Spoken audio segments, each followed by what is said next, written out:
नमस्कार दोस्तों, आपके अपने परिवार आईडी एग्ज़ाम में स्वागत है। आज की क्लास में हम डीएलएड सेकेंड सेमेस्टर के विषय प्रारंभिक शिक्षा के नवीन प्रयास के 2016 से लेकर 2023 तक के अतिलघु उत्तरी प्रश्नों पर तथा बहुविकल्पी प्रश्नों पर डिस्कशन करने वाले हैं। तो आप वीडियो के एंड तक बने रहें। आज का हमारा पहला क्वेश्चन है और हम विषय की बात करते हैं तो विषय हमारा क्या है आज का? प्रारंभिक शिक्षा के नवीन प्रयास। तो जितने भी प्रीवियस ईयर के क्वेश्चन हैं 2016 से लेकर के 2023 तक हम उनको सभी कवर करने वाले हैं। ठीक है, तो जल्दी से अपने मित्रों में वीडियो को शेयर कर दीजिए और अभी तक आपने चैनल सब्सक्राइब नहीं किया है तो चैनल को सब्सक्राइब कर लीजिए। तो आज का हमारा पहला क्वेश्चन है, पटेल एक्ट संबंधित है। पटेल एक्ट भाई किससे संबंधित है बताइए कमेंट करके। तो पटेल एक्ट निःशुल्क एवं अनिवार्य शिक्षा के विरोध से है। ऑप्शन बी है अनिवार्य प्राथमिक शिक्षा पर बने कानून से है, या ऑप्शन सी है प्राथमिक शिक्षा में गुणवत्ता व परिणात्मक वृद्धि से है, या पूर्ण प्राथमिक शिक्षा से है। तो ऑप्शन नंबर सी राइट हो जाएगा। कौन सा होगा? प्राथमिक शिक्षा में गुणवत्ता व परिणात्मक वृद्धि से है।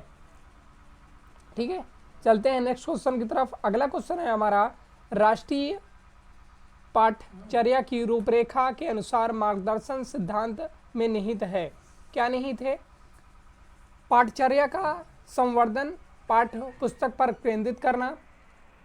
बी ऑप्शन है पाठ्यक्रम के कुछ उपविषयों को रटंत प्रणाली से मुक्त करना, और सी ऑप्शन है विद्यालय में मुक्त ज्ञान को बाहरी दुनिया से जोड़ना, और ऑप्शन डी है कक्षा की गतिविधियों को परीक्षा में कम महत्व देना। तो क्या हो जाएगा? ऑप्शन नंबर सी राइट हो जाएगा। क्या है? विद्यालय में प्राप्त ज्ञान को बाहरी दुनिया से जोड़ना, यानी कि क्या है कि हमको रटाना नहीं है, विद्यार्थियों को क्या करना है कि विद्यालय में प्राप्त ज्ञान को बाहरी दुनिया से जोड़ना है, कि एग्जाम्पल दे करके बाहर की दुनिया का बताना है। ठीक है, चलते हैं नेक्स्ट क्वेश्चन की तरफ। अगर हम बात करते हैं राष्ट्रीय पाठ्यक्रम रूपरेखा की, एनसीएफ के अनुसार क्या क्या था? तो एनसीएफ के अनुसार था ज्ञान को स्कूल के बाहरी नवीन जीवन से जोड़ना। ठीक है, पढ़ाई को रटंत पद्धति से मुक्त कराना, कि भाई रटा देना बच्चों को, ये नहीं करना है। ठीक है, परीक्षा को अपेक्षाकृत अधिक लचीला बनाना व कक्षा की गतिविधियों से जोड़ना था। ठीक है, चलते हैं नेक्स्ट क्वेश्चन में, समझ में आ गया होगा। अगला क्वेश्चन है हमारा, गोखले विधेयक प्रस्तुत किया गया था। गोखले विधेयक कब प्रस्तुत किया गया था? 16 मार्च 1910 को, 20 मार्च 1911 को, 16 मार्च 1911 को, या 20 अप्रैल 1910 को। तो बताइए भाई कौन सा ऑप्शन सही हो जाएगा? तो ऑप्शन नंबर सी राइट हो जाएगा। कौन सा? 16 मार्च 1911 को। ठीक है, चलते हैं नेक्स्ट क्वेश्चन पर। हमारा अगला क्वेश्चन है, हंटर कमीशन के समक्ष प्राथमिक शिक्षा को अनिवार्य व निःशुल्क करने का प्रस्ताव रखा। किसने रखा था भाई? दादा भाई नौरोजी ने, ईश्वर चंद्र विद्यासागर ने, या महात्मा गांधी ने, या जवाहरलाल नेहरू ने। तो राइट आंसर हो जाएगा भाई क्या? दादा भाई नौरोजी ने। Option number A, Hunter commission के समक्ष प्राथमिक शिक्षा को अनिवार्य व निःशुल्क करने का प्रस्ताव किसने रखा था? दादा भाई नौरोजी ने रखा था। बात समझ में आ गई होगी। चलते हैं नेक्स्ट क्वेश्चन की तरफ। हमारा अगला क्वेश्चन है,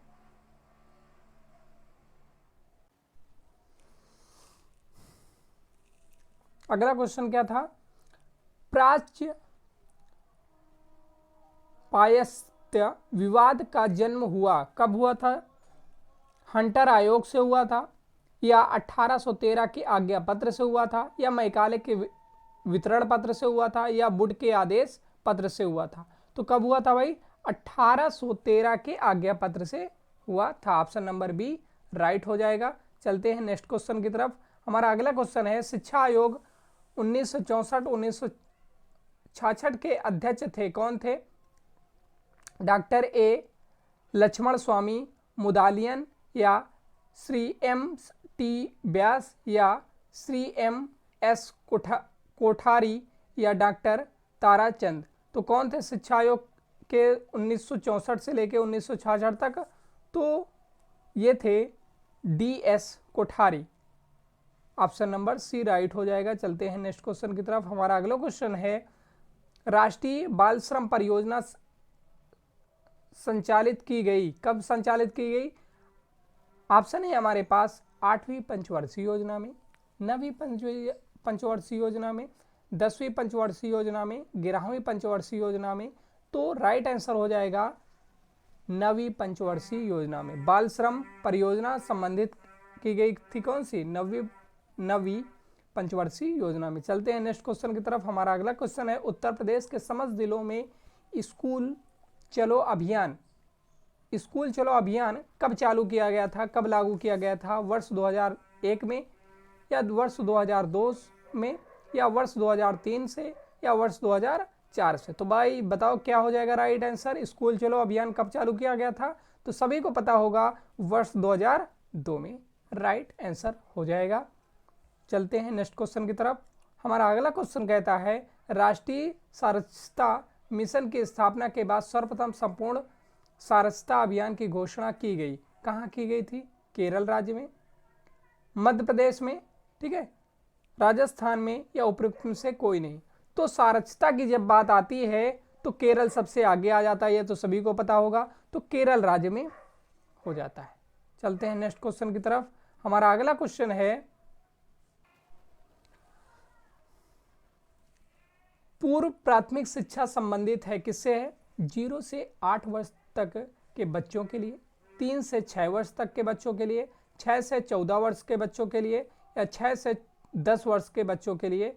तो ऑप्शन नंबर बी राइट हो जाएगा। पूर्व प्राथमिक शिक्षा संबंधित है किससे? 3 वर्ष से लेके 6 वर्ष तक के बच्चों के लिए। तो ऑप्शन नंबर बी राइट हो जाएगा। चलते हैं नेक्स्ट क्वेश्चन की तरफ।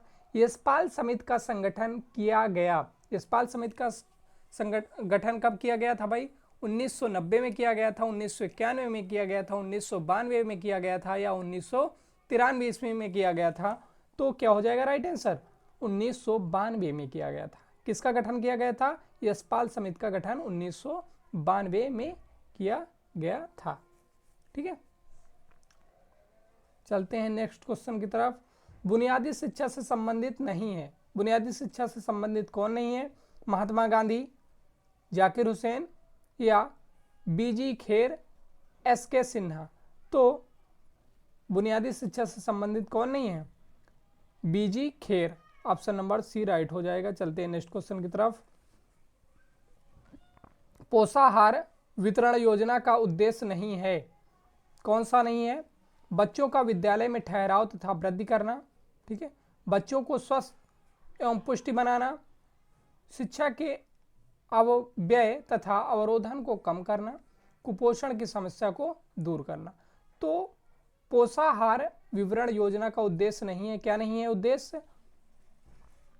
बच्चों को का विद्यालय में ठहराव तथा वृद्धि करना। तो ऑप्शन नंबर ए राइट हो जाएगा।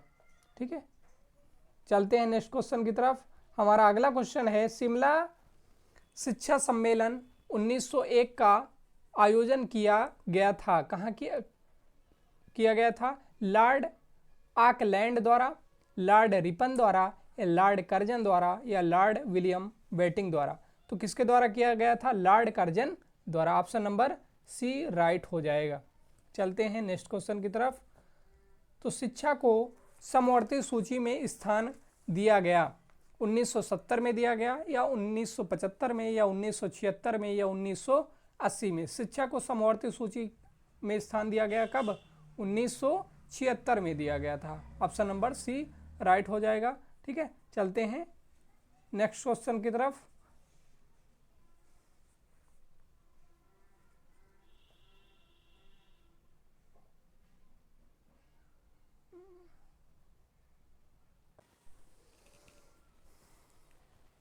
तो हमारे अब जो अगले क्वेश्चन है अति लघुत्तरीय प्रश्न है। अब अति लघुत्तरीय प्रश्नों की व्याख्या करेंगे हम, या डिस्कशन करेंगे। तो हमारा क्वेश्चन क्या है अति लघु का पहला, कलकत्ता मदरसा एवं बनारस संस्कृत कॉलेज की स्थापना किस उद्देश्य से की गई थी? तो कलकत्ता मदरसा की स्थापना सन कब की गई थी? 1781 ईस्वी में प्रथम गवर्नर जनरल वारेन हेस्टिंग्स ने की थी। किसने की थी? वारेन हेस्टिंग ने की थी। इसका उद्देश्य मुस्लिम बच्चों को राज्य में उत्तरदायी व लाभदायक पदों के लिए योग्य बनाना था। ठीक है, मुस्लिम जो बच्चे थे उनको उत्तरदायी व लाभदायक पदों के लिए योग्य बनाना था। अब हम बात करते हैं बनारस संस्कृत कॉलेज का। तो इसकी स्थापना कब हुई थी? तो बनारस संस्कृत कॉलेज की स्थापना 1791 ईस्वी में हुई थी। कब हुई थी भाई? 1791 ईस्वी में जोनाथन डंकन ने की थी। किसने की थी भाई? जोनाथन डंकन ने की थी। इसकी स्थापना का मुख्य उद्देश्य हिंदू जनता का प्रेम प्राप्त करना तथा न्यायाधीशों की सहायता के लिए योग्यता हिंदुओं को शिक्षित करना था। ठीक है, उसमें क्या था? उसमें था कि मुस्लिम बच्चों को कलकत्ता मदरसा में क्या था कि मुस्लिम बच्चों को राज्य में उत्तरदायी व लाभदायक पदों को योग्य बनाना था। लेकिन बनारस वाले में क्या था? बनारस संस्कृत कॉलेज में कि जनता का हिंदू जनता का प्रेम प्राप्त करना था। ठीक है, चलते हैं नेक्स्ट क्वेश्चन की तरफ। अगला हमारा क्वेश्चन है, मैकाले की शिक्षा नीति दोषपूर्ण होने के बावजूद इसका तत्कालीन भारतीय शिक्षा व्यवस्था पर क्या दूरगामी प्रभाव पड़ा? तो मैकाले की शिक्षा नीति दोषपूर्ण होने के बावजूद इसका तत्कालीन भारतीय शिक्षा प्रणाली पर काफ़ी प्रभाव पड़ा था। मैकाले को भारतीय शिक्षा का अग्रदूत माना जाता है। मैकाले को क्या था कि भारतीय शिक्षा का अग्रदूत माना जाता था। वह पहला अंग्रेज विद्वान था जिसके विचारों से प्रभावित होकर एक ऐसी सरकारी नीति निर्धारित हुई जिससे पाश्चात्य विवाद समाप्त हो गए और आधुनिक अंग्रेजी शिक्षा की नींव पड़ गई। मैकाले को क्या कहा जाता है? भारतीय शिक्षा का अग्रदूत माना जाता है। ये क्वेश्चन ऑब्जेक्टिव में भी पूछा जा सकता है, तो याद रखना। ठीक है, तो दूसरा पॉइंट क्या था? मैकाले के विवरण पत्र से भारत के लिए पाश्चात्य ज्ञान विज्ञान का द्वार खुल गया था, क्योंकि अंग्रेजी शिक्षा को माध्यम के रूप में स्वीकृत किए जाने पर पाश्चात्य वैज्ञानिक ज्ञान भारतीयों के लिए सुलभ हो गया था। ठीक है, तीसरा पॉइंट क्या था? अंग्रेजी शिक्षा के ने भारतीय जनता में समानता, स्वतंत्रता और बंधुत्व की भावना उत्पन्न करके उसमें राजनैतिक जागृत उत्पन्न कर दी। यदि भारत में अंग्रेजी शिक्षा का प्रादुर्भाव न हुआ होता तो भारत में स्वतंत्रता संग्राम न छिड़ता। बात समझ में आ गई होगी। चलते हैं नेक्स्ट क्वेश्चन की तरफ। हमारा अगला क्वेश्चन है, प्राथमिक शिक्षा के विस्तार के संबंध में चार्ल्स वुड की सिफारिशों का उल्लेख कीजिए। तो चार्ल्स वुड की सिफारिश क्या थी, उसका उल्लेख करना है आपको। घोषणा पत्र में स्वीकार किया गया कि भारतीय शिक्षा का उत्तरदायी सरकार पर है। ठीक है, अगला पॉइंट क्या था? विद्यालयों के लिए सहायता अनुदान प्रणाली शुरू की जानी चाहिए। सरकार प्राथमिक शिक्षा पर अधिक व्यय करे। प्रत्येक जिले में स्कूलों की स्थापना की जाए। उनके सिफारिश क्या थी कि प्रत्येक जिले में स्कूलों की स्थापना की जाए। प्रतिभाशाली और निर्धन छात्रों के लिए छात्रवृत्ति की व्यवस्था की जाए। ठीक है, तो ये थे उनके सिफारिश के पॉइंट। ठीक है, चलते हैं नेक्स्ट क्वेश्चन की तरफ। हमारा अगला क्वेश्चन है, तो अगला क्वेश्चन है हमारा, प्राथमिक शिक्षा के संदर्भ में अपव्यय व अवरोधन का अर्थ स्पष्ट कीजिए। ठीक है, अपव्यय व अवरोधन का अर्थ क्या था? अपव्यय प्राथमिक शिक्षा पूरी होने से पहले किसी भी स्तर पर बच्चों की समय से पहले वापसी को अपव्यय कहते हैं। ठीक है, अर्थात बीच में विद्यालय छोड़ देना, यानी कि बीच में विद्यालय छोड़ देना ही अपव्यय कहलाता था या अवरोधन कहलाता था। किसी कारणवश बीच में ही विद्यालय छोड़ देना या छूट जाना क्या कहलाता था? अपव्यय या अवरोधन। ठीक है, बात समझ में आ गई होगी। अपव्यय कहलाता था। ठीक है, और अवरोधन क्या होता है? अवरोधन से हमारा तात्पर्य रुकावट, जब कोई बालक एक ही कक्षा में एक से अधिक बार अनुत्तीर्ण हो जाता था। जब कोई बालक एक से अधिक बार एक कक्षा में अनुत्तीर्ण हो जाता था, यानी कि फेल हो जाता था, या एक ही कक्षा में एक वर्ष से अधिक बार रहता है, तो उसे अवरोधन में सम्मिलित कर दिया जाता है। ठीक है, उसे अवरोधन में सम्मिलित कर दिया जाता है। बात समझ में आ गई होगी, ठीक है। अपव्यय और अवरोधन में अपव्यय क्या होता है, बीच में विद्यालय छोड़ देना अपव्यय होता है। अवरोधन किसी कारणवश रुकावट, जब कोई बालक एक ही कक्षा में कई बार उत्तीर्ण हो जाता है तो वो अवरोधन में आ जाता है, या किसी कारणवश वो एक वर्ष से अधिक बार एक ही कक्षा में रहता है तो वो अवरोधन में रहता है। बात समझ में आ गई होगी। चलते हैं नेक्स्ट क्वेश्चन पर। पी मोस्ट कार्यक्रम का पूरा नाम लिखिए। ये बहुत इंपॉर्टेंट क्वेश्चन है, पूछा जाता है पी मोस्ट कार्यक्रम का पूरा नाम। तो पी मोस्ट कार्यक्रम का पूरा नाम क्या था, सेवारत अध्यापकों का विस्तृत विन्यास कार्यक्रम, program of mass orientation of school teacher, ठीक है। क्या था इसका फुल फॉर्म पूरा, program of mass orientation of school teachers, ठीक है, ये इसका फुल फॉर्म था। चलते हैं नेक्स्ट क्वेश्चन की तरफ, ठीक है। अगला क्वेश्चन है SOPT किस स्तर के अध्यापकों हेतु संचालित की गई। तो भारत सरकार के मानव संसाधनों विकास मंत्रालय के अंतर्गत प्राथमिक विद्यालयों के अध्यापकों के विशेष अनुष्ठान हेतु चलाई जा रही योजना का SOPT के नाम से जाना जाता है। इस कार्यक्रम का आरंभ कब हुआ था, 1993 से 1994 के बीच हुआ था, ठीक है। चलते हैं नेक्स्ट क्वेश्चन की तरफ। हमारा अगला क्वेश्चन है उत्तर प्रदेश बेसिक शिक्षा परियोजना मूलतः किन किन कार्यों से संबंधित है, संक्षेप में लिखिए, ठीक है। तो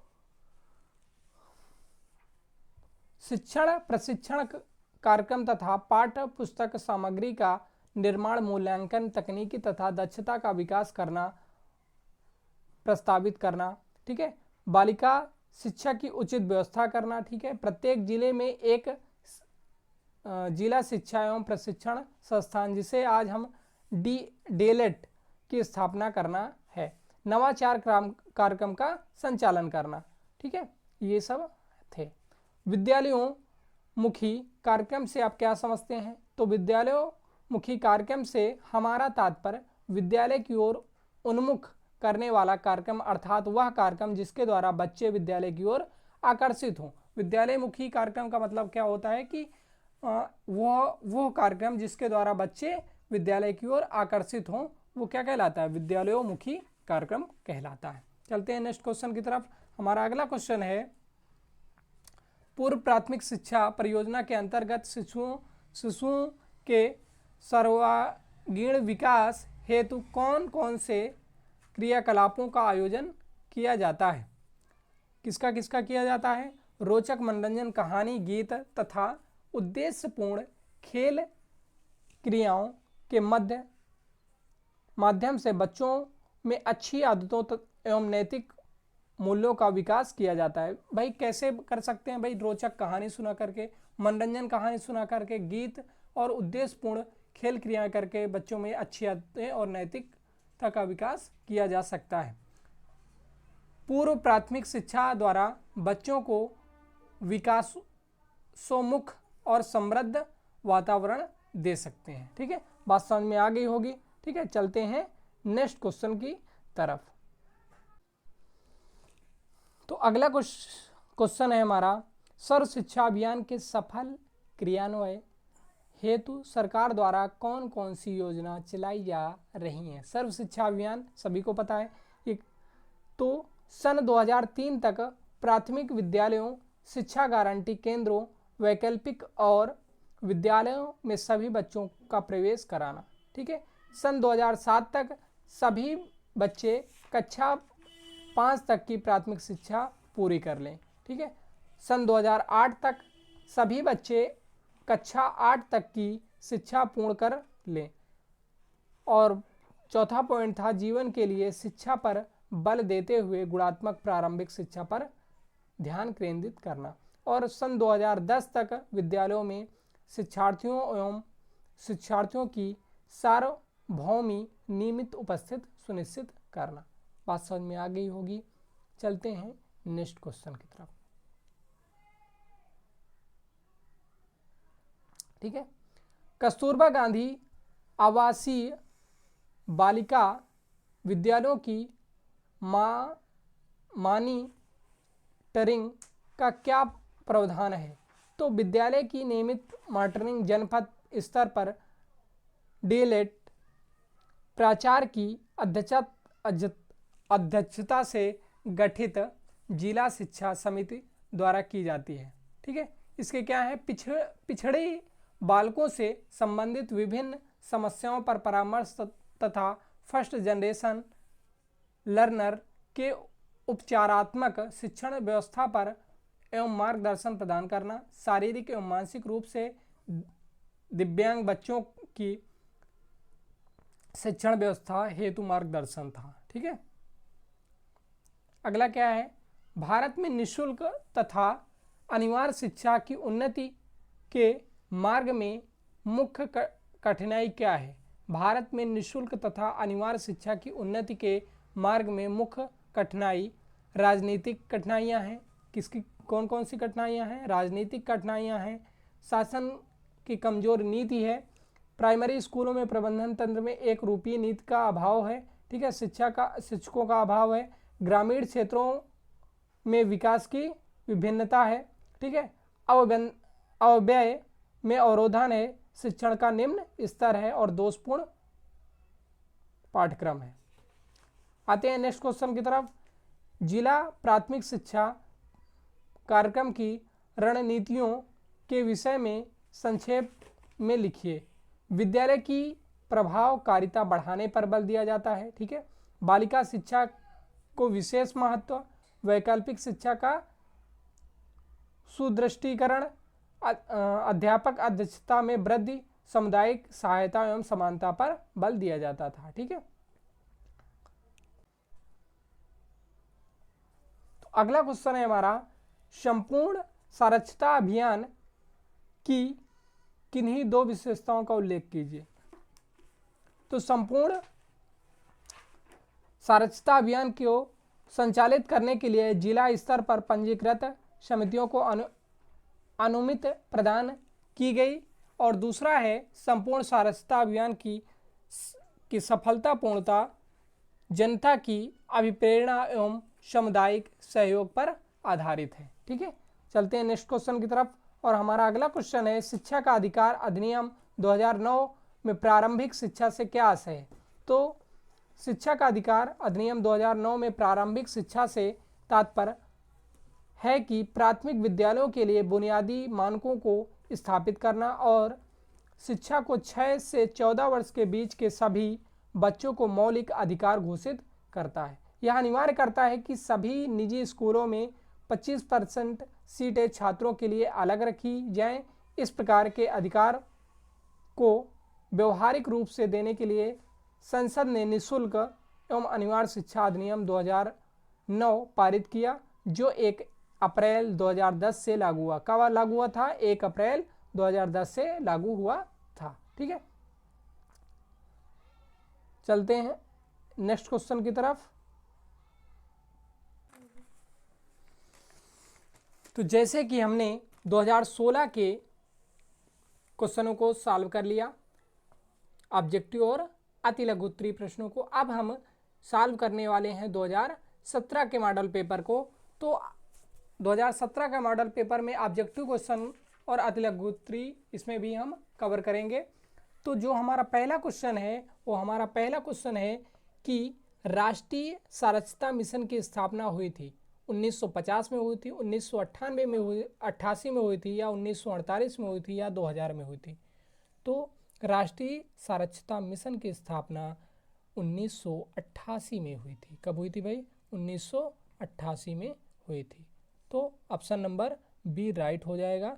ठीक है, चलते हैं नेक्स्ट क्वेश्चन की तरफ। हमारा अगला क्वेश्चन है, उत्तर प्रदेश में सभी के लिए शिक्षा परियोजना लागू की गई। कब लागू की गई थी? 5 अक्टूबर 1993 से, 20 जनवरी 1995 से, या 31 नवंबर 2000 से, या इनमें से कोई नहीं। बताओ भाई, उत्तर प्रदेश में सभी के लिए शिक्षा परियोजना कब लागू की गई थी? तो आपको बता दें, ये लागू की गई थी 5 अक्टूबर 1993 में। ठीक है, कब लागू की गई थी? 5 अक्टूबर 1993 में लागू की गई थी। ठीक है, चलते हैं नेक्स्ट क्वेश्चन की तरफ। हमारा अगला क्वेश्चन है, जब कोई बालक किसी भी अवस्था में प्राथमिक शिक्षा पूर्ण किए बिना ही विद्यालय छोड़कर चला जाता है तो क्या कहलाता है? अभी हमने पिछले मॉडल पेपर में ही बताया था कि जब कोई बालक किसी भी अवस्था में प्राथमिक शिक्षा पूर्ण किए बिना ही विद्यालय छोड़कर चला जाता है तो क्या कहलाता है? वो ह्रास कहलाता है। क्या कहलाता है? वो ह्रास कहलाता है। ठीक है, तो वो ह्रास कहलाता है। चलते हैं नेक्स्ट क्वेश्चन की तरफ। हमारा अगला क्वेश्चन है,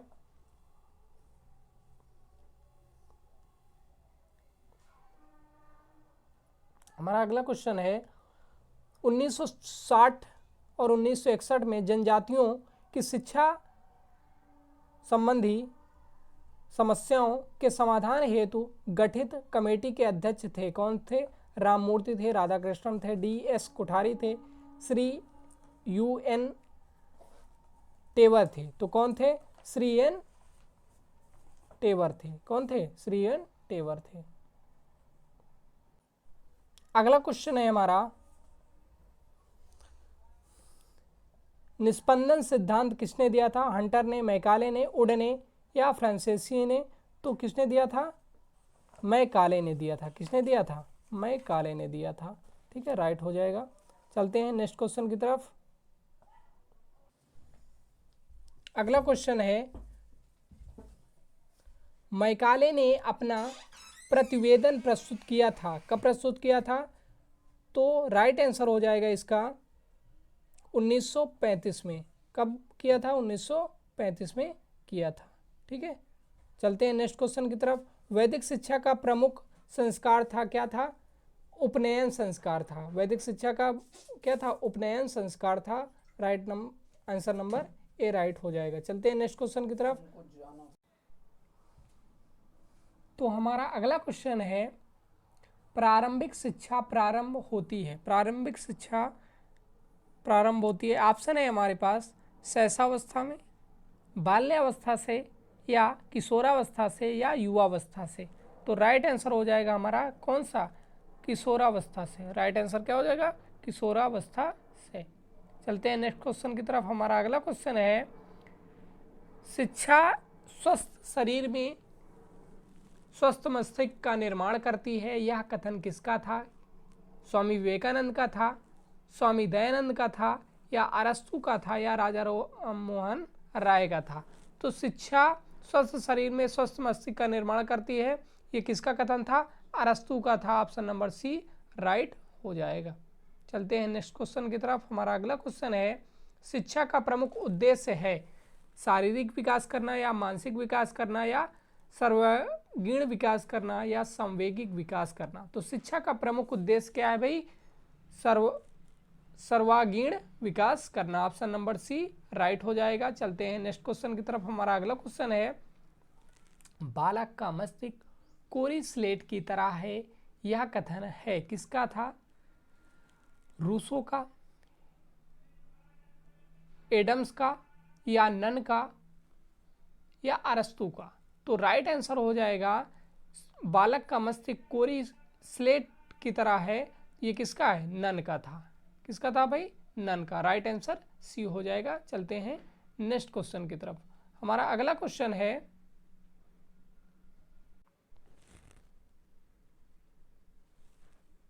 क्या है अगला क्वेश्चन?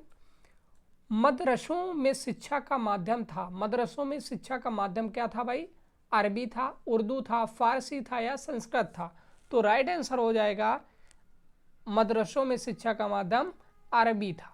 ठीक है, चलते हैं नेक्स्ट क्वेश्चन की तरफ। हमारा अगला क्वेश्चन है, निम्नलिखित में से कौन सी योजना का शुभारंभ 15 अगस्त 1995 से किया गया था? तो सर्व शिक्षा अभियान का, या पोषाहार वितरण योजना का, या राष्ट्रीय साक्षरता मिशन का, या DPEP? तो किसका किया गया था भाई? तो 15 अगस्त 1995 को कौन सी योजना आई थी? तो आई थी पोषाहार वितरण योजना कब आई थी? पोषाहार वितरण योजना 15 अगस्त 1995 में। ठीक है, चलते हैं नेक्स्ट क्वेश्चन की तरफ। हमारा अगला क्वेश्चन है, भारतीय शिक्षा का महाधिकार पत्र कहा जाता है? किसे कहा जाता है? उड के घोषणा पत्र को, या सौजन्य योजना को, या कजैन योजना को, या इनमें से कोई नहीं? तो भारतीय शिक्षा का महाधिकार पत्र किसे कहा जाता है? वुड के घोषणा पत्र को। ऑप्शन नंबर ए राइट हो जाएगा। चलते हैं अगले क्वेश्चन में।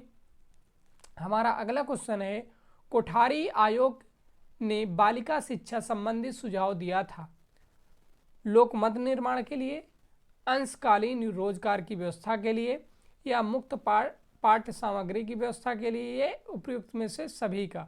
तो किस लिए कोठारी योजना चालू किया गया था बालिका शिक्षा के लिए? मुक्त पाठ्य सामग्री की व्यवस्था के लिए। ऑप्शन नंबर सी राइट हो जाएगा। चलते हैं नेक्स्ट क्वेश्चन की तरफ। अब हमारे अति लघु उत्तरीय प्रश्न आ गए हैं। ठीक है, तो हमारा पहला अति लघु उत्तरीय प्रश्न है, क्या है? न्यूनतम अधिगम स्तर से आप क्या समझते हैं?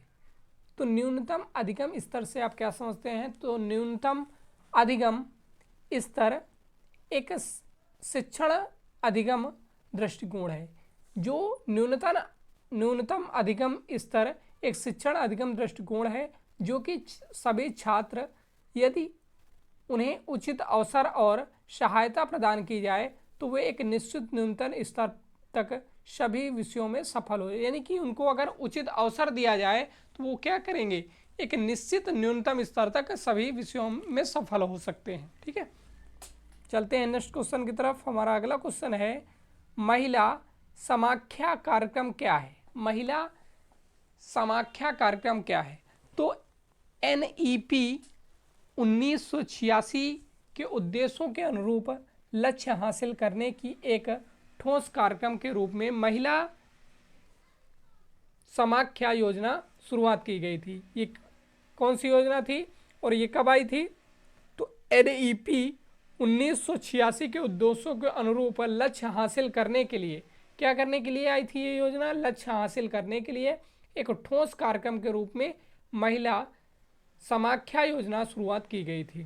ठीक है, और ये ग्रामीण क्षेत्रों में मुख्य रूप से सामाजिक और आर्थिक रूप से पिछड़े समूह की महिलाओं को की शिक्षा तथा उनके सशक्तिकरण के लिए ये योजना 1989 में शुरू की गई थी। कब शुरू की गई थी? 1900। आपसे पूछा जा सकता है क्वेश्चन कि महिला समाख्या कार्यक्रम की शुरुआत कब हुई थी? तो 1989 में शुरुआत की गई थी। ठीक है, और इसमें क्या क्या था? आर्थिक रूप से यानी कि पिछड़े ग्रामीण क्षेत्रों में जो महिलाएं थी उनको शिक्षा देने की विषय में थी ये योजना। चलते हैं नेक्स्ट क्वेश्चन की तरफ। हमारा अगला क्वेश्चन है, ऑपरेशन ब्लैक बोर्ड योजना को लागू किए जाने का क्या उद्देश्य है? तो ऑपरेशन ब्लड योजना का मुख्य उद्देश्य प्राथमिक विद्यालयों में शिक्षण संसाधनों का उपलब्ध कराना। यानी कि ऑपरेशन ब्लैक बोर्ड योजना किस लिए थी? तो प्राथमिक विद्यालयों में शिक्षण संस्थानों को उपलब्ध कराना, संसाधनों को उपलब्ध कराना था। चलते हैं नेक्स्ट क्वेश्चन की तरफ। हमारा अगला क्वेश्चन है, शिक्षा में अपव्यय एवं अवरोधन से आपका क्या सुझाव क्या है?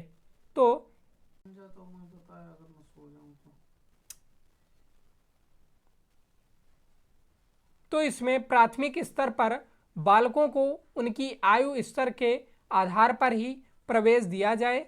ठीक है, उपस्थित संबंधी नियमों को का कठोरता से पालन किया जाए, प्रौढ़ शिक्षा को प्रोत्साहन दिया जाए। ठीक है, अगले क्वेश्चन पे चलते हैं। हमारा अगला क्वेश्चन है, हंसा मेहता समिति 1992 के प्रमुख सुझाव क्या हैं? तो हंसा मेहता समिति 1992 के सुझाव कौन कौन से थे? लिंग के आधार पर विद्यालयी पाठ्यक्रमों में अंतर करने की आवश्यकता नहीं है। ठीक है, करने की आवश्यकता नहीं है। लड़के लड़कियों के मनोवैज्ञानिक एवं सामाजिक कार्य के अंतर के आधार पर पाठ्यक्रम में विभेद करना चाहिए। ठीक है, तो ये था। चलते हैं नेक्स्ट क्वेश्चन की तरफ। अगला हमारा क्वेश्चन है, जिला प्राथमिक शिक्षा कार्यक्रम DPEP के 2 अधिकार बताइए। तो जिला प्राथमिक शिक्षा कार्यक्रम के 2 अधिकार कौन कौन से हैं? पहला अधिकार है प्राथमिक विद्यालयों में बालकों में ठहराव बढ़ाना, यानी कि प्राथमिक विद्यालयों में क्या करना है? प्राथमिक विद्यालयों में बालकों में ठहराव बढ़ाना। ठीक है, दूसरा क्या था? प्राथमिक विद्यालय स्तर पर क्रियात्मक अनुसंधान एवं मूल्यांकन करना। ठीक है, चलते हैं नेक्स्ट क्वेश्चन की तरफ। अगला क्वेश्चन है हमारा, आरंभ में बेसिक शिक्षा परियोजना के अंतर्गत किन जनपदों का चयन किया गया था? BEP के अंतर्गत किन जनपदों का चयन किया गया था? तो जो जिले के नाम थे, वाराणसी था आपका, ठीक है, वाराणसी था, इलाहाबाद था, बांदा था, इटावा था, सीतापुर था, अलीगढ़, सहारनपुर, गोरखपुर, पौड़ी तथा नैनीताल जिलों में लागू किया गया था। BEP कहाँ कहाँ लागू किया गया था? वाराणसी, इलाहाबाद, बांदा, इटावा, सीतापुर, अलीगढ़, सहारनपुर और गोरखपुर, पौड़ी और नैनीताल जिलों में लागू किया गया था। ठीक है, चलते हैं नेक्स्ट अगले क्वेश्चन पर। अगला क्वेश्चन है, अभिनव बालिका शिक्षा परियोजना के 2 उद्देश्य बताइए। तो 2 उद्देश्य क्या थे अभिनव बालिका शिक्षा परियोजना के? कि विद्यालय में बालिकाओं के नामांकन एवं ठहराव में वृद्धि सुनिश्चित किया जाए। ठीक है, ठहराव एवं वृद्धि सुनिश्चित किया जाए। बालिकाओं को शिक्षा के प्रति जागरूक करना चाहिए। बालिकाओं को शिक्षा के प्रति क्या करना चाहिए? जागरूक करना चाहिए। ठीक है, चलते हैं अगले क्वेश्चन पे। हमारा अगला क्वेश्चन है, राज्य शैक्षिक अनुसंधान एवं प्रशिक्षण परिषद के किन्हीं 2 कार्यों को बताइए। तो 2 कारण बताने हैं। तो पहला कारण है पाठ्यक्रम विकास, यानी कि परिषद राज्य के लिए पाठ्यक्रम, पाठ्यपुस्तकें और शिक्षण सामग्री विकसित करती हैं। ठीक है, यह सुनिश्चित करता है कि सभी छात्रों को एक समान तथा उच्च गुणवत्ता वाली शिक्षा मिले, यानी कि सभी छात्रों को एक समान गुणवत्ता वाली अच्छी शिक्षा मिलनी चाहिए। तो पाठ्यक्रम विकास हो गया पहला। और दूसरा अगर हम बात करते हैं तो शिक्षक प्रशिक्षण, परिषद राज्य में शिक्षकों के लिए प्रशिक्षण कार्यक्रम आयोजित करना चाहिए। यह शिक्षकों को नवीनतम शिक्षण विधियों और तकनीकियों से अवगत कराता है ताकि वे छात्रों को प्रभावी ढंग से पढ़ा सके। भाई जब शिक्षक ही वेस्ट नहीं रहेंगे तो वो बच्चों को क्या पढ़ाएंगे? ठीक है, तो शिक्षक प्रशिक्षण जरूरी है। ठीक है, चलते हैं नेक्स्ट क्वेश्चन की तरफ। हमारा अगला क्वेश्चन है, राष्ट्रीय शिक्षक परिषद की स्थापना कब हुई? तो राष्ट्रीय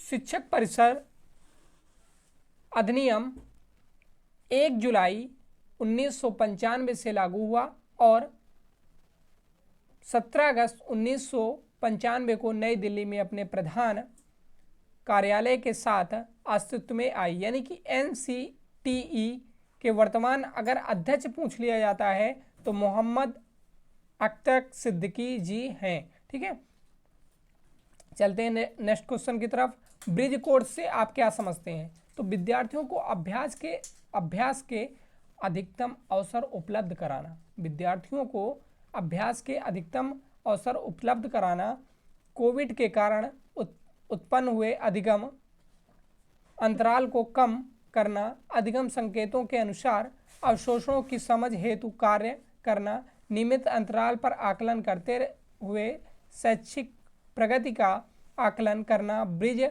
कोर्स संचालन करने एवं कार्य पुरस्कार वितरित करने का उद्देश्य है। ब्रिज कोर्स क्या है भाई?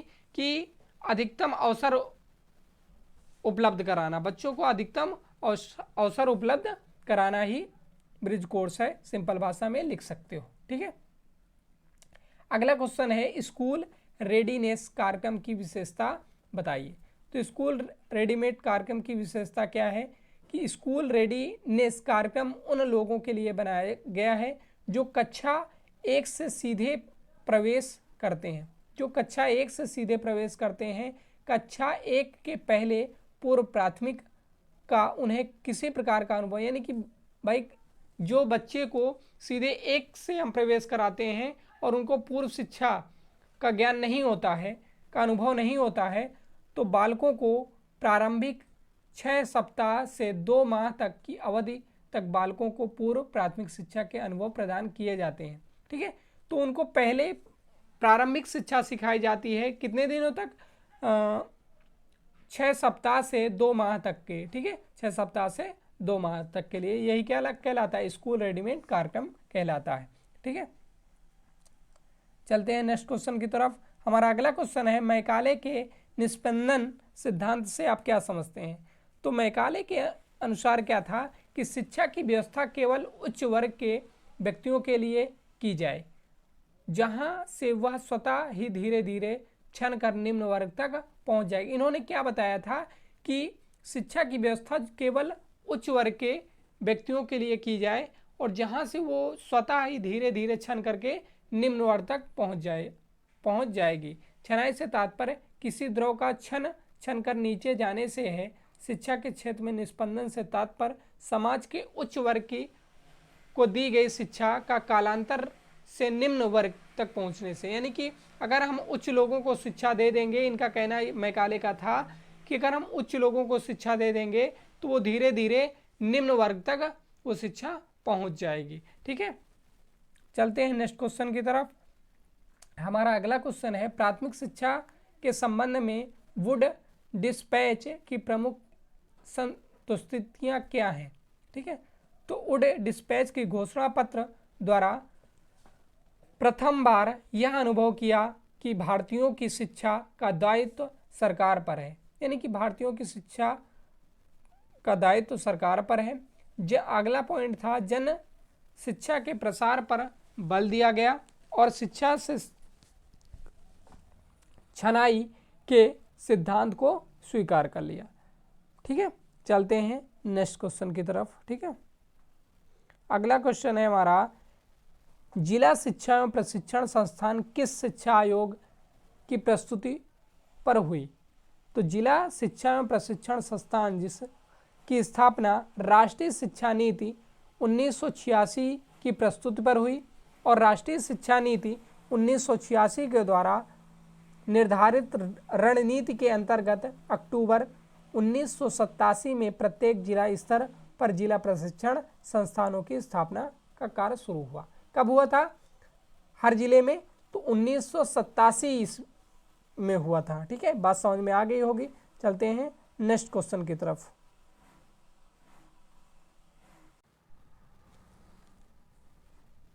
तो हमारा अगला क्वेश्चन है, अब हम मॉडल पेपर 2019 में आ चुके हैं। तो हमारा 2016 और 2017 के हमने सॉल्व कर लिए। ठीक है, मॉडल पेपर सॉल्व कर लिए। अब 2019 का पहला क्वेश्चन है बाल अधिकार का प्रस्ताव पारित किया। तो बाल अधिकार का प्रस्ताव पारित किया संयुक्त राष्ट्र संघ ने, भारत सरकार ने, यूनेस्को ने या उपयुक्त में से कोई नहीं। तो किसने किया था, संयुक्त राष्ट्र संघ ने। राइट आंसर क्या हो जाएगा, ऑप्शन नंबर ए राइट हो जाएगा। चलते हैं नेक्स्ट क्वेश्चन की तरफ। हमारा अगला क्वेश्चन है शिक्षा को संविधान की किस अनुसूची में रखा गया है। तो केंद्रीय सूची में, राज्य सूची में, समवर्ती सूची में या इनमें से कोई नहीं।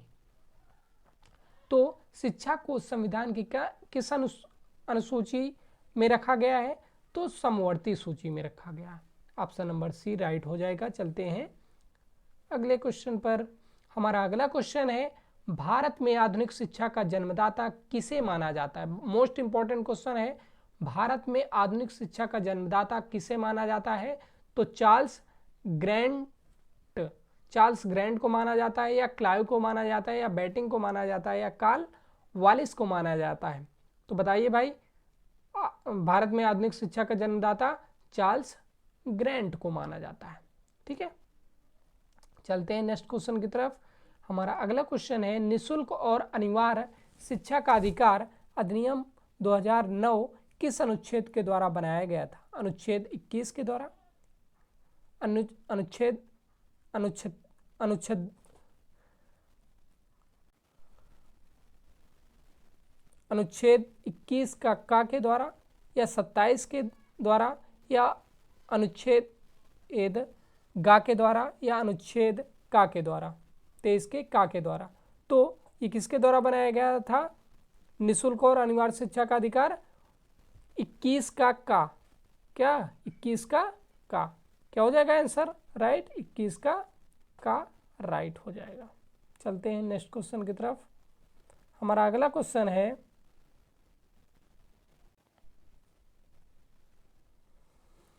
वुड का घोषणा पत्र किस वर्ष आया?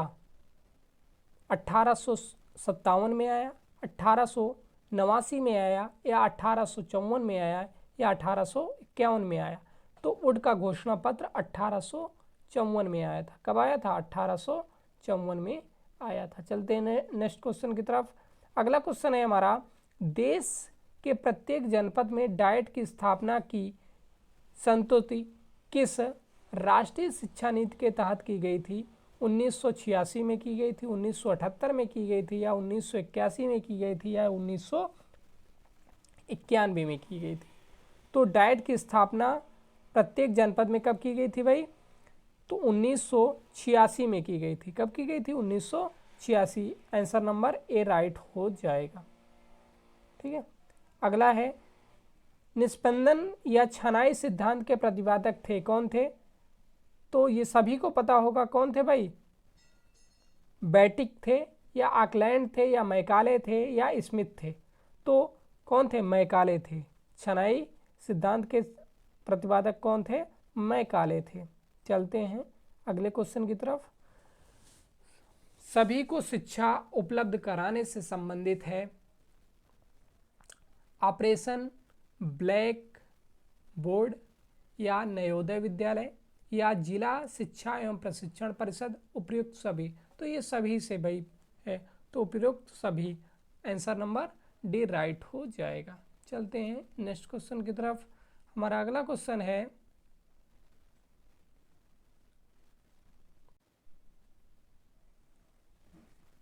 अगला क्वेश्चन है, ह्रास की समस्या से आशय है। ह्रास की समस्या से आशय है। तो ह्रास हमने पहले मॉडल पेपर में ही बताया था कि ह्रास वो होता है कि जब बीच में ही विद्यालय छोड़कर बच्चे का चला जाना ही ह्रास कहलाता है। ठीक है, जब बीच में ही बच्चा विद्यालय छोड़कर चला जाता है वो ह्रास कहलाता है। ठीक है, चलते हैं नेक्स्ट क्वेश्चन की तरफ। हमारा अगला क्वेश्चन है, बीईपी क्या है? तो बीईपी बेसिक शिक्षा परियोजना है। बीईपी क्या है? बेसिक शिक्षा परियोजना। आपसे पूछ लिया जाएगा पेपर में कि बीईपी का फुल फॉर्म क्या है, या बीईपी क्या है? तो बेसिक शिक्षा परियोजना है। ठीक है, तो answer number A he right हो जाएगा। ये कब लागू किया गया था भाई? अगर हमसे पूछ लिया जाए कि ये कब लागू किया गया था, शुरू किया गया था, तो बता दें आपको, ये 1994 में लागू किया गया था। कब लागू किया गया था? ये कब शुरू किया गया था? तो 1994 में शुरू किया गया था। ठीक है, चलते हैं नेक्स्ट क्वेश्चन की तरफ। माध्याह्न भोजन योजना का उद्देश्य है। तो माध्याह्न भोजन योजना का उद्देश्य क्या है? बच्चों के नामांकन में वृद्धि करना। ठीक है, बच्चों को विद्यालय में पूरे समय तक रोके रखना। ठीक है, सही बात है। स्कूल आने के लिए प्रेरित करना। ठीक है, और उपयुक्त सभी। तो ये सभी हो जाएगा भाई। ठीक है, आंसर नंबर डी सही हो जाएगा। माध्याह्न भोजन योजना ये सभी को फॉलो कर रहा था, तो इसलिए ऑप्शन नंबर डी हो जाएगा। चलते हैं नेक्स्ट क्वेश्चन की तरफ। हमारा अगला क्वेश्चन है, भारत सरकार ने सन 1992 में संशोधित कार्यान्वयन कार्यक्रम को कितने खंडों में बांटा है? 10 खंडों में, 23 खंडों में, 15 खंडों में, या 8 खंडों में? तो कितने खंडों में बांटा गया था भाई? 23 खंडों में बांटा गया था। कितने खंडों में? 23 खंडों में। ऑप्शन नंबर बी राइट हो जाएगा। अगला क्वेश्चन है हमारा, ऑपरेशन ब्लैक बोर्ड योजना का सुझाव दिया था, किसने दिया था? राम मूर्ति समीक्षा समिति ने, या यशपाल ने, या राष्ट्रीय शिक्षा नीति ने, या राष्ट्रीय शिक्षा नीति 1968 ने। तो राष्ट्रीय शिक्षा नीति ने दिया था, लेकिन कब दिया था? 1986 को। ठीक है, सन भी याद रखना है आपको, नहीं गलत कर दोगे। ठीक है, तो ऑपरेशन ब्लैक बोर्ड योजना का कब हुआ था? राष्ट्रीय शिक्षा नीति 1986 में हुआ था। ठीक है, अगले क्वेश्चन में चलते हैं। हमारा अगला क्वेश्चन है NPEGEL में किस कक्षा की अपवंचित लड़कियों के अध्ययन करने का प्रावधान है? ठीक है, तो NPEGEL 2 से 4 था, या 1 से 8 था, या 3 से 5 था, या 4 से 7 था? तो ये कितना था? 1 से 8 तक। 1 से 8 तक के लिए तो ऑप्शन नंबर बी राइट हो जाएगा।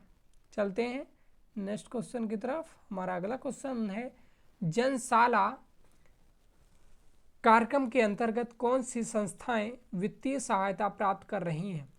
तो ऑप्शन है हमारे पास UNDP, UNSPA या यूनिसेफ या उपयुक्त सभी। तो ये सभी भाई संस्थाएं हैं। क्या हैं? सभी संस्थाएं हैं। तो आंसर नंबर डी राइट हो जाएगा। आते हैं अति लघु उत्तरीय प्रश्नों पर। स्वतंत्रता के समय भारत में साक्षरता कितने प्रतिशत थी? ठीक है, इसमें थोड़ा मिसप्रिंट है, किने लिखा है। ठीक है, तो कितने परसेंट थी? तो भारत में साक्षरता स्वतंत्रता के समय 12% थी। कितनी थी भाई? 12% थी। ठीक है, लेकिन वर्तमान में कितनी है? 79% है। कितनी है? 79%। ये 2011 के अनुसार 79% है। और सबसे ज़्यादा साक्षरता कहाँ की है? तो केरल की है। कहाँ की है भाई? केरल की। ठीक है, अगले क्वेश्चन में चलते हैं। लॉर्ड मैकाले ने अपने विवरण पत्र में भारत में शिक्षा का क्या उद्देश्य बताया? तो उन्होंने क्या बताया था कि भारतीय लोगों को अंग्रेजी शिक्षा का ज्ञान देना और ब्रिटिश सरकार के हितों की रक्षा करना। उन्होंने क्या बताया था लॉर्ड मैकाले ने? कि भारतीय लोगों को अंग्रेजी शिक्षा का ज्ञान देना, ठीक है, और ब्रिटिश राज्य के हितों की रक्षा करना था। लॉर्ड मैकाले चाहता था कि भारतीय जनता को न्यायिक सैन्य कार्यों के लिए अंग्रेजी भाषा में प्रशिक्षित करना था भाई, कि उनको भी अंग्रेजी भाषा आनी चाहिए। ठीक है, अगला क्वेश्चन है ऑपरेशन ब्लैक बोर्ड का क्या उद्देश्य था? तो ऑपरेशन ब्लैक बोर्ड 1987 में प्रारंभ हुआ था। तो ऑपरेशन ब्लैक बोर्ड कब आरंभ हुआ था? तो 1987 में आरंभ हुआ था। यह योजना भारत सरकार द्वारा चलाई गई थी, जिसका उद्देश्य देश के सभी प्राथमिक विद्यालयों में न्यूनतम आवश्यकता सुविधाएं प्रदान करना। मतलब प्राथमिक विद्यालयों में क्या करना था? न्यूनतम आवश्यकताएं सुविधाएं प्रदान करना था, यानी कि विद्यालयों में सुविधाएं प्राप्त करना था। ठीक है, अगला क्वेश्चन है पोषाहार वितरण योजना में कितने कैलोरी ऊर्जा बालकों को देने की व्यवस्था है? तो प्राथमिक विद्यालयों में पढ़ने वाले बालकों के लिए भोजन में 450 कैलोरी व 15 ग्राम प्रोटीन आवश्यक होता है। ठीक है, कितना? 450 कैलोरी, ठीक है, और 12 ग्राम प्रोटीन आवश्यक होता है। ठीक है, जो कि पोषाहार वितरण योजना में बालकों को देने की व्यवस्था है। कितनी? 450 कैलोरी व 12 ग्राम प्रोटीन। ठीक है, चलते हैं अगले क्वेश्चन की तरफ। अगला क्वेश्चन है हमारा NCF 2005 का अस्तित्व किस रिपोर्ट के आधार पर आया? तो NCF 2005 विभिन्न रिपोर्टों के आधार पर आया, जिसमें लर्निंग विदाउट वर्डन नामक रिपोर्ट के आधार पर आया। यह रिपोर्ट प्रोफेसर यशपाल की अध्यक्षता में की गई थी। यह रिपोर्ट किसकी अध्यक्षता में पूछा जा सकता है? तो यशपाल की अध्यक्षता में की गई थी। यशपाल की अध्यक्षता में की गई थी। अगला क्वेश्चन है शिक्षा के सार्वभौमिकरण से क्या आशय है? तो शिक्षा के सार्वभौमिकरण से कि सभी को शिक्षा प्राप्त करने का समान अवसर प्रदान करना, यानी कि सभी को क्या था कि सभी को समान अवसर प्राप्त होने चाहिए शिक्षा प्राप्त करने का। इसका लक्ष्य यह सुनिश्चित करना था कि सभी बच्चे, चाहे उनकी जाति, धर्म, लिंग, सामाजिक, आर्थिक स्थिति या भौगोलिक कुछ भी हो, उन्हें शिक्षा प्राप्त करने का अवसर मिले।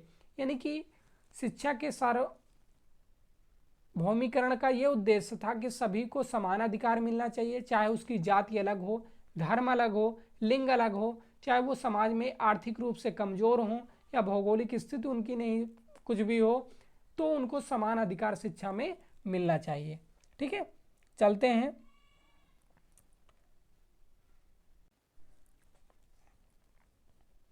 अगले क्वेश्चन में। अगला क्वेश्चन है हमारा, बालक अधिकारों की घोषणा कब और किसके द्वारा की गई? तो बालक अधिकार की घोषणा 20 नवंबर 1989 में यूनो के द्वारा की गई थी। किसके द्वारा की गई थी? यूनो के द्वारा की गई थी। ठीक है, चलते हैं नेक्स्ट क्वेश्चन की तरफ। अगला क्वेश्चन है हमारा, पी मोस्ट कार्यक्रम का पूरा नाम लिखिए। तो पी मोस्ट का पूरा नाम क्या था? पूरा नाम सेवारत अध्यापकों का विस्तृत अभिविन्यास कार्यक्रम। पी मोस्ट का फुल फॉर्म क्या था? सेवारत अध्यापकों का विस्तृत अभिविन्यास कार्यक्रम। अगर हम इंग्लिश में बात करें, program of mass orientation of school teachers. Program of mass orientation of school teacher. ठीक है, चलते हैं अगले क्वेश्चन में। हमारा अगला क्वेश्चन है, विद्यालयोमुखी कार्यक्रम से आप क्या समझते हैं?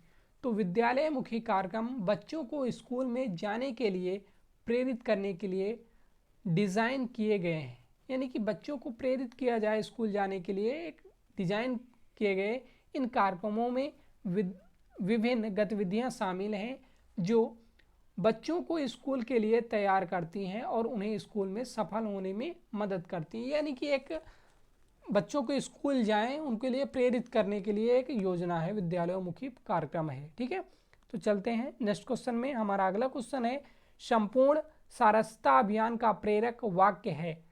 तो संपूर्ण सारस्वता अभियान का प्रेरक वाक्य क्या था?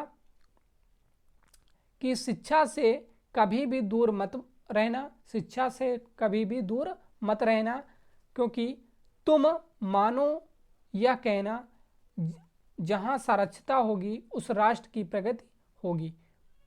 परिवार की एक महिला को अगर शिक्षित कर दिया जाता है, ये भी कहा जाता है कि अगर परिवार की एक महिला शिक्षित हो जाती हैं, ठीक है, तो मतलब पूरे परिवार को शिक्षित करना है। अगर एक महिला शिक्षित रहती हैं तो पूरे परिवार को क्या कर देती हैं? शिक्षित कर देती हैं। साक्षरता बढ़ाइए और उस राष्ट्र को कामयाबी के पथ पर आगे ले जाइए। ठीक है, यानी कि एक महिला अगर पढ़ी लिखे रहेगी तो वो अपने पूरे परिवार को, ठीक है, आगे बढ़ाने का काम करेगी या साक्षरता को बढ़ाएगी। ठीक है, चलते हैं नेक्स्ट क्वेश्चन की तरफ। हमारा अगला क्वेश्चन है, कस्तूरबा गांधी बालिका विद्यालय का संक्षिप्त परिचय दीजिए।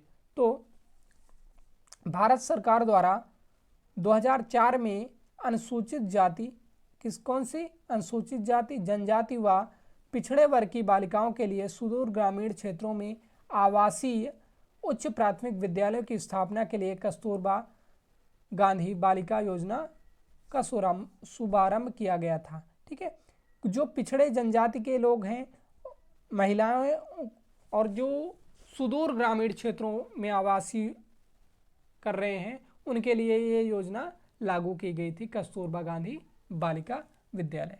ठीक है, अगले क्वेश्चन में चलते हैं। अगला क्वेश्चन है, एनसीईआरटी के प्रमुख कार्य लिखिए। तो एनसीईआरटी शोध करना, ठीक है, पाठ्यक्रम विकास करना। शोध करने का मतलब क्या हुआ कि विभिन्न पहलुओं को बेहतर बनाने में मदद करना। भाई हर एक पहलू को शोध करने का मतलब क्या हुआ कि विभिन्न शिक्षा के विभिन्न पहलुओं को बेहतर बनाने में मदद करता है ये, ठीक है। और पाठ्यक्रम विकास यानी कि पाठ्यक्रम राष्ट्रीय शिक्षा नीति के आधार पर विकसित किया जाना चाहिए, ठीक है। पाठ्यक्रम राष्ट्रीय शिक्षा नीति के आधार पर विकसित करते रहना चाहिए, ठीक है। अगला क्वेश्चन है हमारा, DPEP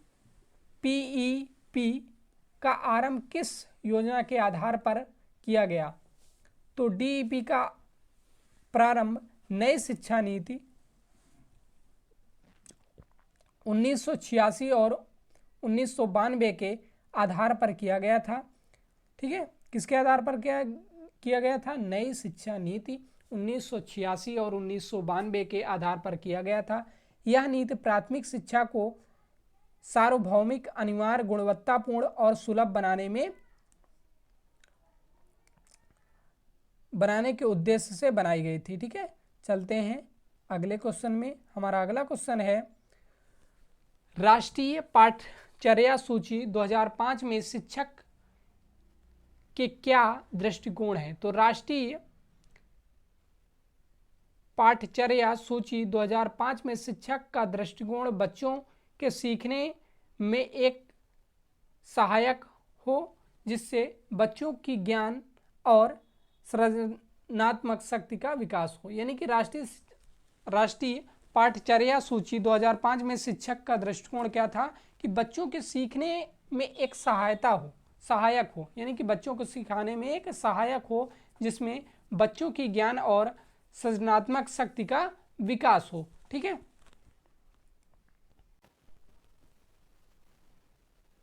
हमारा अगला क्वेश्चन है, भारत में निःशुल्क एवं अनिवार्य शिक्षा की उन्नति में मुख्य कठिनाई क्या है? तो मुख्य कठिनाई सबसे पहले भारत में यही है कि सामाजिक आर्थिक असमानता भी एक बड़ी समस्या है। गरीब और पिछड़े वर्गों के बच्चों को अक्सर शिक्षा प्राप्त नहीं होती, यानी कि जो गरीब और पिछड़े वर्ग के बच्चे होते हैं उनको शिक्षा प्राप्त होती ही नहीं, ठीक है। तो उनको ये हो जाता है भाई, ठीक है। और क्या होता है, भारत में शिक्षकों की भारी कमी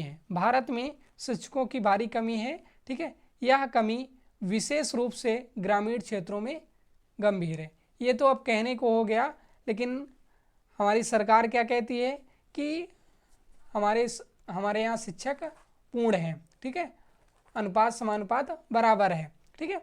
चलिए देखते हैं, भारत में शिक्षकों की भारी कमी है। यह कमी विशेष रूप से ग्रामीण क्षेत्रों में गंभीर है, ठीक है।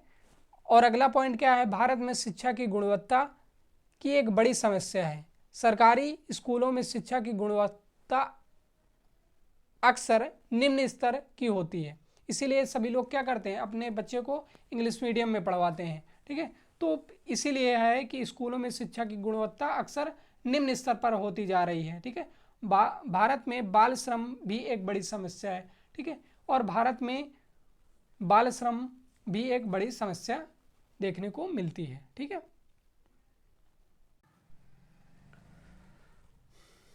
तो हमने 2016, 2017 और 2019 के बहुविकल्पी प्रश्न और अति लघुत्तरीय प्रश्नों को कवर कर लिया है।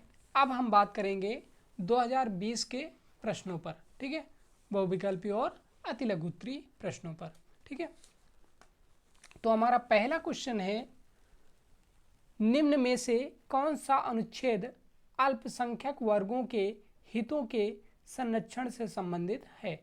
तो अनुच्छेद 45, अनुच्छेद 21, अनुच्छेद 29 का पहला और अनुच्छेद 17। तो कौन सा ऑप्शन हो जाएगा राइट? तो ऑप्शन नंबर सी राइट हो जाएगा, अनुच्छेद 29 का पहला, ठीक है। अगले क्वेश्चन में चलते हैं, 6 से 14 वर्ष तक के बच्चों की निःशुल्क व अनिवार्य शिक्षा को मौलिक अधिकार किस संविधान संशोधन द्वारा बनाया गया? तो 50वां या 86वां या 87वां? तो आपका राइट आंसर हो जाएगा 86, ठीक है। राइट आंसर क्या हो जाएगा? 6 से 14 वर्ष तक के बच्चों की निःशुल्क व अनिवार्य शिक्षा का मौलिक अधिकार किस संविधान संशोधन द्वारा बनाया गया था? तो 86। ठीक है, राइट आंसर सी हो जाएगा। अगला क्वेश्चन है हमारा, केंद्रीय सलाहकार बोर्ड किसके नाम से जाना जाता है? तो ऑप्शन है आपके पास बेसिक शिक्षा योजना के नाम से। अगला पॉइंट है हमारा, अगला सर्जेंट योजना के नाम से, हंटर कमीशन के नाम से, या हर्टांग समिति के नाम से। तो ऑप्शन नंबर बी राइट हो जाएगा। किसके द्वारा? सार्जेंट योजना के नाम से। केंद्रीय सलाहकार बोर्ड किसके द्वारा बनाया के नाम से जाना जाता है? तो सार्जेंट योजना के नाम से। ठीक है, चलते हैं नेक्स्ट क्वेश्चन की तरफ। उच्च अध्ययन शिक्षा संस्थान कहाँ स्थित है? लखनऊ में, या दिल्ली में है, या वाराणसी में है, या प्रयागराज में है? तो उच्च अध्ययन शिक्षा संस्थान आपके कहाँ पर है? प्रयागराज में ही स्थित है। तो ऑप्शन नंबर डी राइट हो जाएगा। चलते हैं नेक्स्ट क्वेश्चन की तरफ। हमारा अगला क्वेश्चन है, शिक्षा का अधिकार अधिनियम 2009 कब लागू हुआ? मार्च 2010 में, अप्रैल 2010 में, या जुलाई 2010 में, या मई 2010 में? तो शिक्षा का अधिकार अधिनियम 2009 कब लागू हुआ था? तो मई 2010 में। ऑप्शन नंबर डी सही हो जाएगा। चलते हैं नेक्स्ट क्वेश्चन की तरफ। हमारा अगला क्वेश्चन है, तो अगला क्वेश्चन है, निम्न आयोगों का सही क्रम बताइए। तो भाई इनका क्रम देखते हैं क्या क्या दिया है ऑप्शन में। ठीक है, तो हमको ऑप्शन दिए हैं हंटर आयोग, राधाकृष्णन आयोग, वुड डिस्पैच आयोग, या कोठारी आयोग। तो इनका क्रम की बात अगर हम सही क्रम बताएं तो भाई वुड डिस्पैच आयोग कब आया था? 1854 में। ठीक है, हंटर आयोग 1882 में, और राधाकृष्णन आयोग 1949 में, और कोठारी आयोग 1964 में। तो कौन सा हो जाएगा? ऑप्शन नंबर सी 1854 में हो जाएगा। ठीक है, चलते हैं अगले क्वेश्चन में। उत्तर प्रदेश में मिड डे मील योजना कब लागू की गई? मिड डे मील योजना कब लागू की गई थी? 11 सितंबर 2004 में, या 1 सितंबर 2004 में, या 29 सितंबर 2004 में, या 14 सितंबर 2004 में? तो ये कब लागू की गई थी मिड डे मील? तो 1 सितंबर 2004 में। आंसर नंबर बी राइट हो जाएगा। चलते हैं नेक्स्ट क्वेश्चन की तरफ। हमारा अगला क्वेश्चन है, कस्तूरबा गांधी बालिका विद्यालय योजना भारत सरकार द्वारा कब प्रारंभ की गई?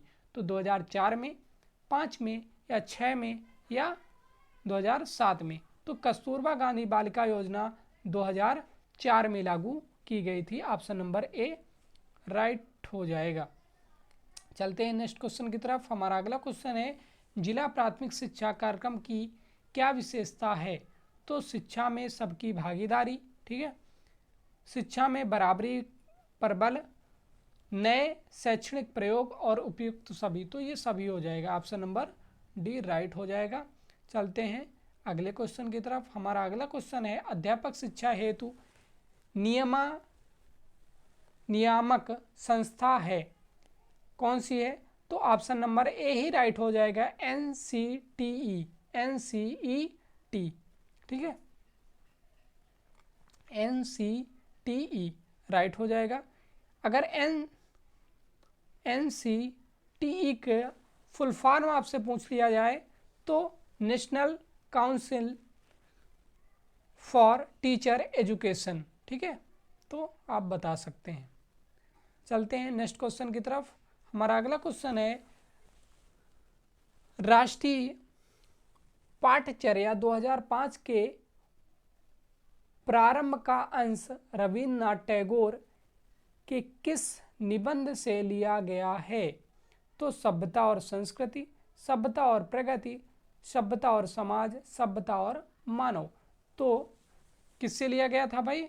सभ्यता और प्रगति, ऑप्शन नंबर बी राइट हो जाएगा। और ये कब लिया गया था? 2005 के प्रारंभ का अंश था, ठीक है, 2005 का प्रारंभ का अंश, ठीक है। चलते हैं नेक्स्ट क्वेश्चन की तरफ। हमारा अगला क्वेश्चन है 1992 में गठित यशपाल समिति किससे संबंधित है?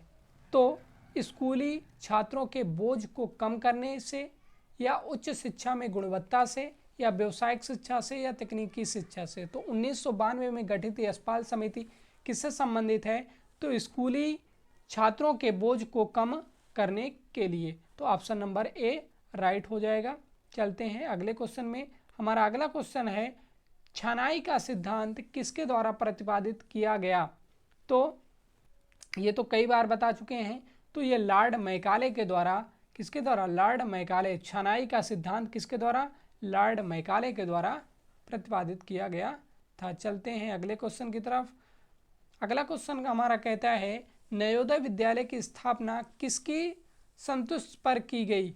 ठीक है, तो कोठारी आयोग के द्वारा की गई थी, या माध्यमिक शिक्षा आयोग द्वारा की गई थी, या नई शिक्षा नीति 1986 के द्वारा की गई थी, या यशपाल समिति के द्वारा की गई थी?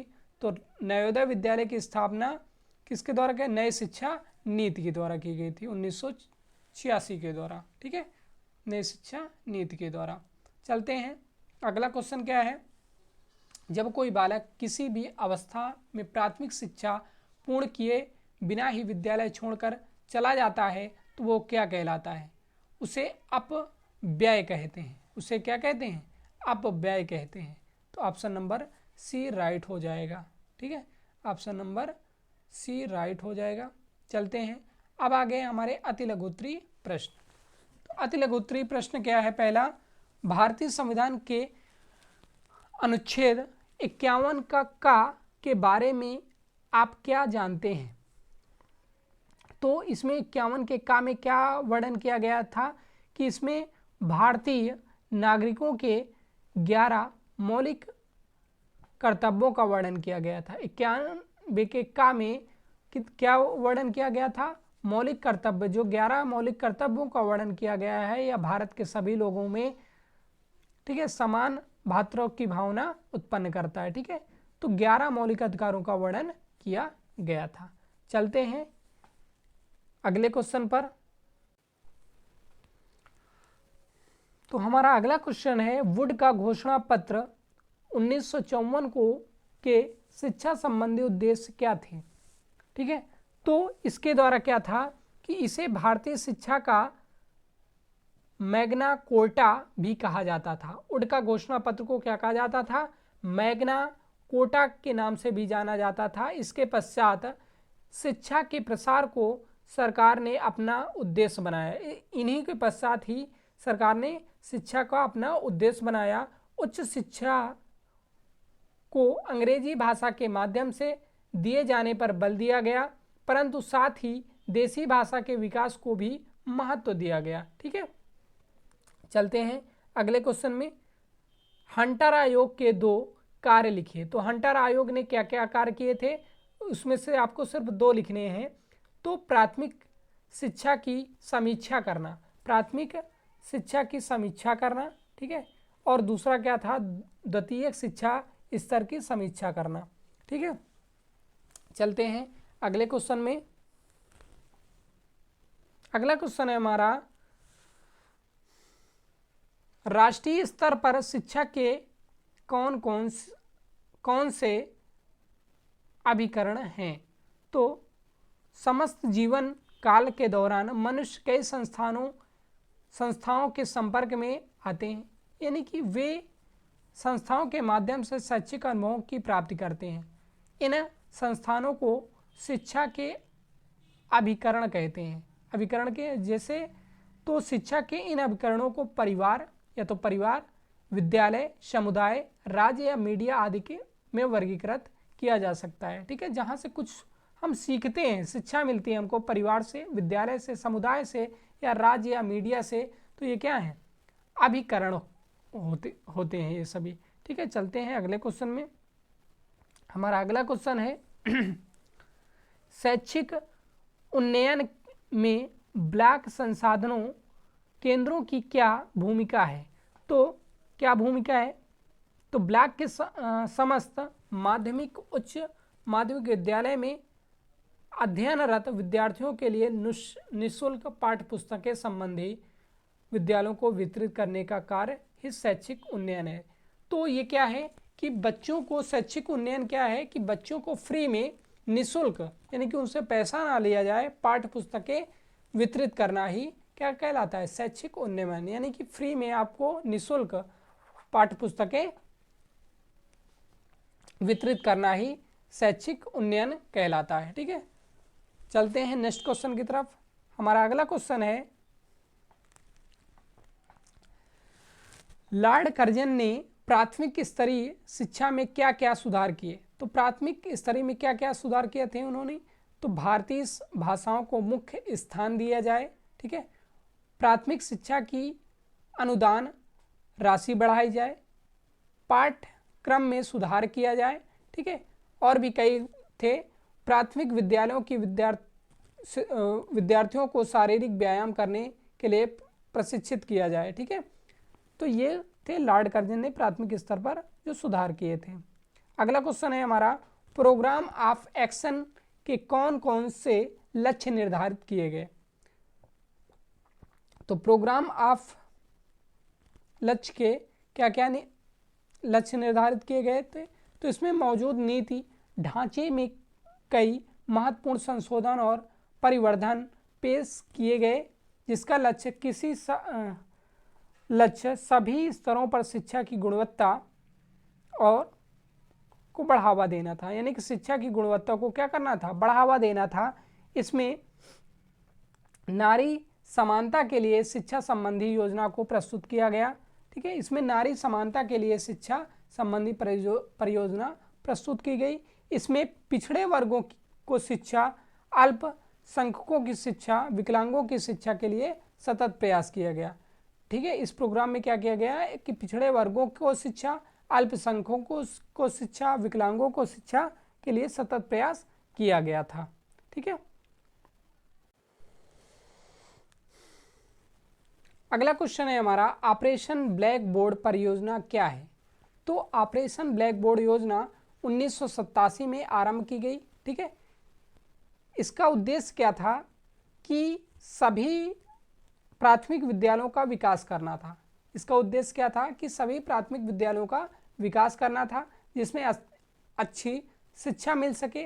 ठीक है, और क्या था? शिक्षा के क्षेत्र में लड़कियों को विद्यालय तक पहुंचाना था। और इसके द्वारा ऑपरेशन ब्लैक बोर्ड के द्वारा ही क्या था कि प्राथमिक शिक्षा के क्षेत्र में लड़कियों को विद्यालय तक पहुंचाना था। ठीक है, ये था इसमें। चलते हैं नेक्स्ट क्वेश्चन की तरफ। हमारा अगला क्वेश्चन है स्कूल रेडीनेस प्रोग्राम क्या है? यह एक ऐसा प्रोग्राम है जिसका उद्देश्य बच्चों को स्कूल में सीखने के लिए आवश्यक कौशल, ज्ञान और दृष्टिकोण प्रदान किए जाते हैं।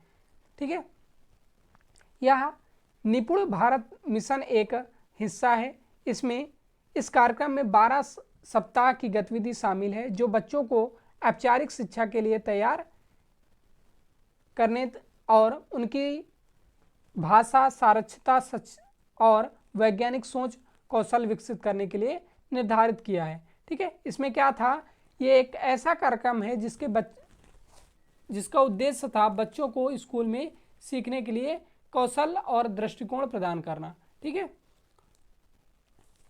चलते हैं नेक्स्ट क्वेश्चन की तरफ। हमारा अगला क्वेश्चन है शिक्षा को संविधान में समवर्ती सूची में रखने का क्या उद्देश्य है? तो शिक्षा को संविधान में समवर्ती सूची में रखने का उद्देश्य सन 1976 में पहले शिक्षा का मुख्य रूप से राज्यों के अधिकार में थी। यह अनुभव किया गया कि शिक्षा के क्षेत्र में जिस स्तर पर विकास और प्रसार किया जाना चाहिए था वह नहीं हो पाया, अतः शिक्षा को समवर्ती सूची में रखा जाए। पहले राज्य के उसमें है, अब समवर्ती सूची में रखा जाए ताकि केंद्र भी इस संदर्भ में अपनी वांछित भूमिका निभा सके। ठीक है, इसमें ये था। अगला क्वेश्चन क्या है, स्कूल चलो अभियान कब प्रारंभ हुआ? तो स्कूल चलो अभियान किसके द्वारा चालू किया गया था, ये प्रारंभ किया गया था?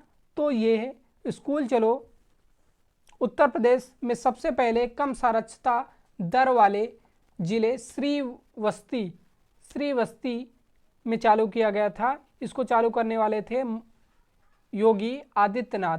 और कब चालू किए थे? 4 अप्रैल 2022 को शुरू किए थे। इसका लक्ष्य क्या था कि उच्च प्राथमिक विद्यालय में पूर्ण नामांकन का आश्वासन देना। स्कूल चलो अभियान कब लागू हुआ था? 4 अप्रैल 2022 को शुरू हुआ था। किसके द्वारा किया गया था? मुख्यमंत्री योगी आदित्यनाथ के द्वारा किया गया था। किस जिले में हुआ था सबसे पहले? तो श्रीवस्ती जिले में हुआ था। इतना याद रखना। ठीक है, चलते हैं नेक्स्ट क्वेश्चन की तरफ। अगला क्वेश्चन है हमारा, राष्ट्रीय बाल श्रम परियोजना क्या है? तो यह योजना 7वीं पंचवर्षीय योजना के तहत 14 अगस्त, राष्ट्रीय बाल श्रम परियोजना किसके अंतर्गत है? 7वीं पंचवर्षीय योजना के तहत 14 अगस्त 1987 को शुरू हुई।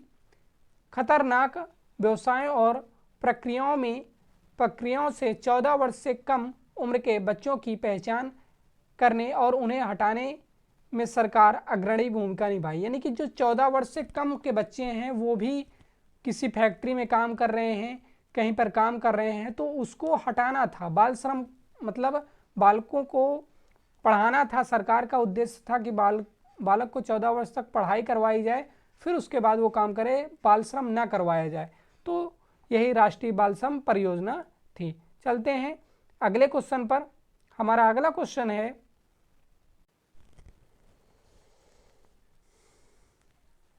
क्या है? CTE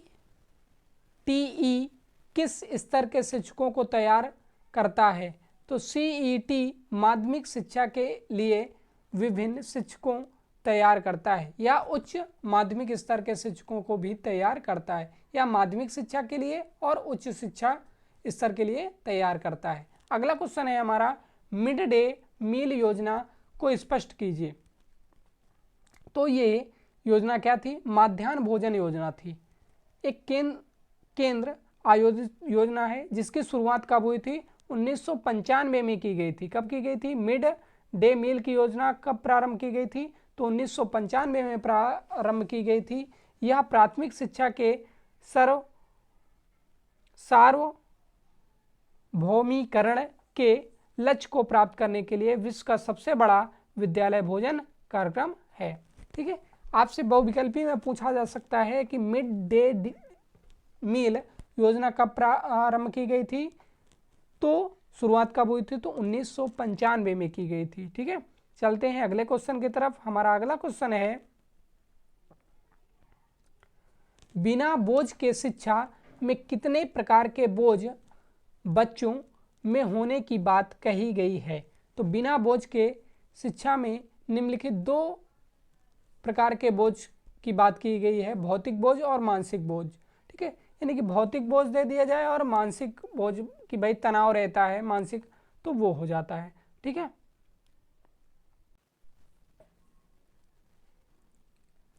अब हम 2022 के बहुविकल्पी प्रश्न और अतिलघु उत्तरीय प्रश्नों को कवर करने वाले हैं। तो हमारा पहला क्वेश्चन है, राज्य को 6 से 14 वर्ष के सभी बच्चों को निःशुल्क और अनिवार्य शिक्षा का अधिकार संविधान के किस अनुच्छेद से प्राप्त होता है? तो अनुच्छेद 21 किससे प्राप्त होता है? 21 से प्राप्त होता है। चलते हैं नेक्स्ट क्वेश्चन की तरफ। हमारा अगला क्वेश्चन है, प्राथमिक स्तर पर मातृभाषा में शिक्षा उपलब्ध कराने का दायित्व राज्य का है, किस अनुच्छेद में उल्लेख है? तो ये अनुच्छेद 350 के ए में उल्लेख है। 350 के ए में उल्लेख है। चलते हैं नेक्स्ट क्वेश्चन की तरफ।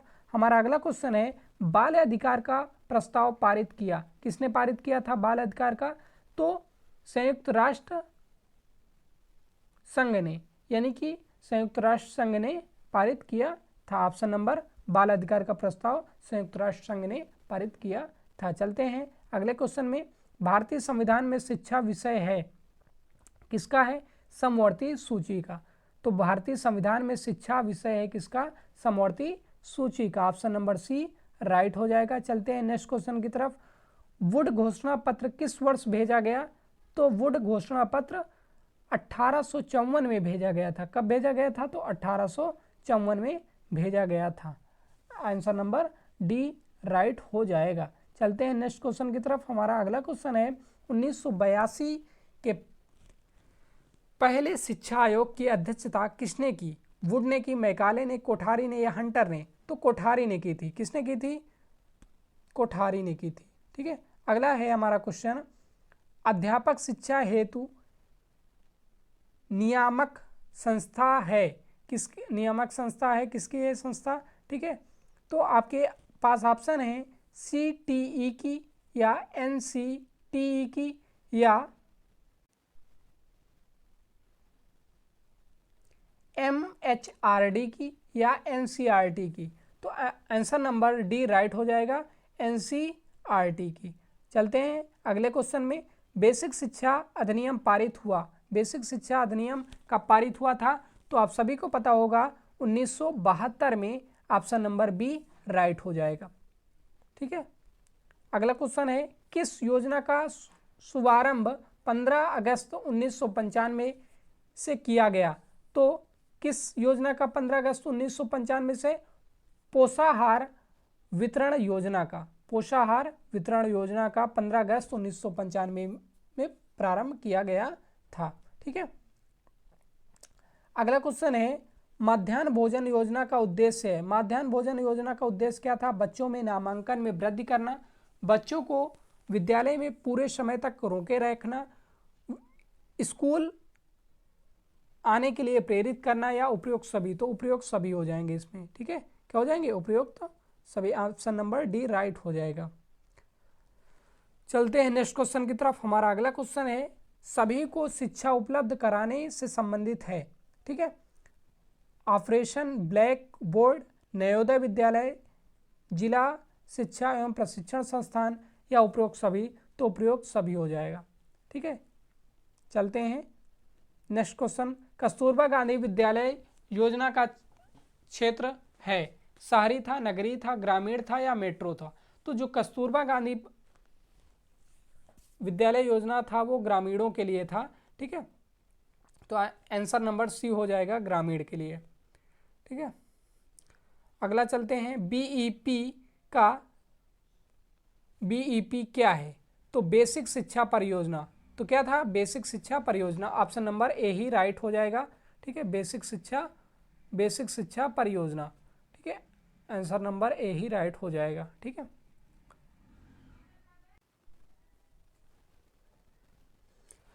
अगला क्वेश्चन है, शिमला शिक्षा सम्मेलन 1901 का आयोजन किया गया लॉर्ड कर्जन द्वारा। किसके द्वारा?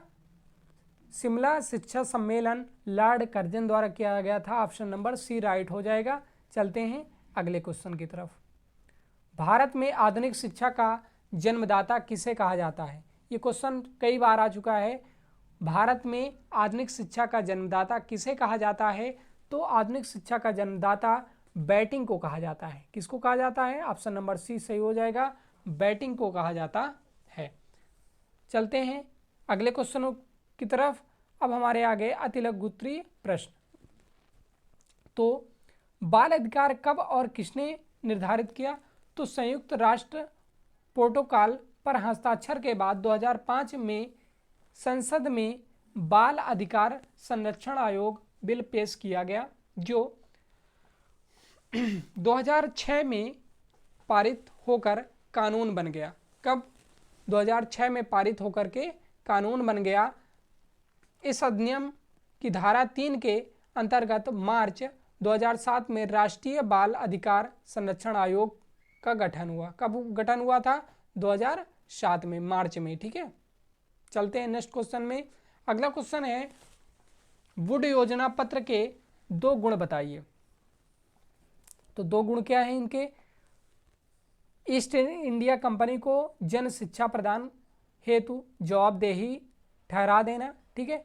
घोषणा पत्र ने भारतीय शिक्षा के उद्देश्यों को सुनिश्चित करके उसकी दशा निर्धारित कर देना, ठीक है। घोषणा पत्र में शिक्षा के सभी व्यापक आयामों को सुव्यवस्थित स्वरूप प्रकट होकर सामने आया, ठीक है। इतना लिख दोगे, काफी है अति लघु उत्तरीय प्रश्नों पर, ठीक है।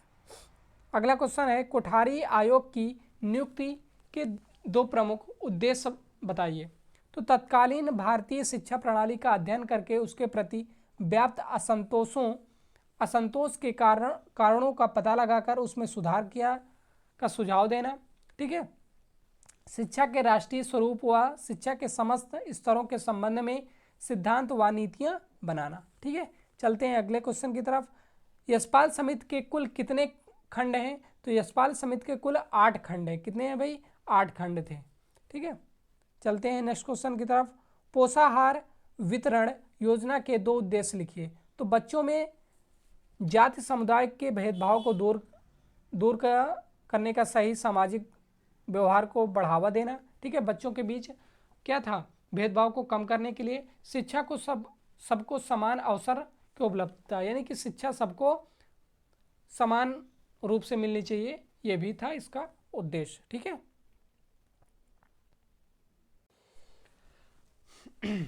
चलते हैं अगले क्वेश्चन में। सर्व शिक्षा अभियान की 2 विशेषताएं बताइए। तो बच्चों को बुनियादी शिक्षा प्रदान करके सामाजिक न्याय सुनिश्चित करना, और हम आपको बता दें बुनियादी शिक्षा को वर्धा शिक्षा भी के नाम से, बुनियादी शिक्षा को वर्धा शिक्षा के नाम से भी जाना जाता है। और इसके प्रतिपादक कौन थे बुनियादी शिक्षा के? तो महात्मा गांधी जी थे, ठीक है। बुनियादी शिक्षा प्राप्त करने के लिए वातावरण व अनुकूलन और सुलभ बनाना, ठीक है। तो चलते हैं अगले क्वेश्चन में। हंटर ने मुस्लिम शिक्षा के लिए क्या सुझाव दिए? तो उन्होंने क्या सुझाव दिए? धार्मिक शिक्षा को प्रोत्साहित न दिया जाए, ठीक है। बालिकाओं के लिए सरल पाठ्यक्रम व निःशुल्क शिक्षा की व्यवस्था हो। इन्होंने क्या किया था कि धार्मिक शिक्षा को प्रोत्साहन न दिया जाए, बालिकाओं के लिए सरल पाठ्यक्रम व निःशुल्क शिक्षा की व्यवस्था हो। अनुदान सहायक छात्र शिक्षा की संख्या व आवश्यकता के अनुपात में दिया जाए, ठीक है। चलते हैं अगले क्वेश्चन में। DPEP परियोजना के 2 कार्य लिखिए। तो इस कार्य के अंतर्गत औपचारिक प्राथमिक विद्यालयों या वैकल्पिक तरीकों के माध्यम से प्राथमिक शिक्षा को सभी के लिए सुलभ बनाना था। प्राथमिक शिक्षा का विस्तार विद्यालयों में बच्चों के ठहराव से था, यानी कि बच्चों को किसी प्रकार विद्यालय में रोकना था, प्रभावित करना था बच्चों को कि वो पढ़ने आए, ठीक है। अगला क्वेश्चन क्या है? भारत में ईस्ट इंडिया कंपनी का प्रवेश कब हुआ था? तो भारत में ईस्ट इंडिया कंपनी का प्रवेश 1608 में हुआ था, ठीक है। 1608 में कैप्टन विलियम हॉकिंग ने भारत के सूरत बंदरगाह पर अपने जहाज हेक्टर को लाने के साथ ही ईस्ट इंडिया कंपनी लाने का ऐलान कर दिया था, ठीक है। कहाँ पर? सूरत बंदरगाह पर। कहाँ पर भाई? सूरत बंदरगाह पर। अगला क्वेश्चन क्या है? मशीनरी स्कूलों की 2 विशेषताएं बताइए। तो मशीनरी विद्यालय का समय निश्चित रहता है। इसमें क्या है कि विद्यालय का समय निश्चित रहता है, ठीक है। विद्यालय का समय क्या रहता है भाई? निश्चित रहता है। इसमें सभी छात्रों को अंग्रेजी पढ़ना अनिवार्य था, ठीक है। इसमें ईसाई धर्म की शिक्षा अनिवार्य रूप से दी जाती थी, यानी कि 2 पूछा गया था। विद्यालय का समय निश्चित रहता था, ईसाई धर्म की शिक्षा अनिवार्य रूप से दी जाती थी, और छात्रों को अंग्रेजी पढ़ना आना चाहिए था, ये था, ठीक है। मिशनरी स्कूलों की विशेषताएं। मिशनरी स्कूलों की विशेषताएं। कलकत्ता मदरसा की स्थापना किसने की? तो कलकत्ता मदरसा की स्थापना जोनाथन डंकन ने की थी। किसने की थी? जोनाथन डंकन ने की थी। और कब की थी? 1781 में की थी, ठीक है। तो चलते हैं अगले क्वेश्चन में। हमारा अगला क्वेश्चन है धार्मिक शिक्षा के संदर्भ में हंटर आयोग के मुख्य सुझाव बताइए। तो हंटर आयोग ने प्राथमिक शिक्षा की स्थिति का अध्ययन करके उसमें विकास और सुधार के सुझाव दिए। इन्होंने भारतीय शिक्षा व्यवस्था को ईसाई मिशनरियों को नहीं सौंपा। हंटर कमीशन के सुझाव के अंतर्गत प्राथमिक पाठ्यक्रम स्थानीय आवश्यकताओं पर आधारित होना चाहिए, अर्थात शिक्षा का भारतीयकरण होना चाहिए था। ठीक है, उन्होंने ये किया था। चलते हैं अगले क्वेश्चन में।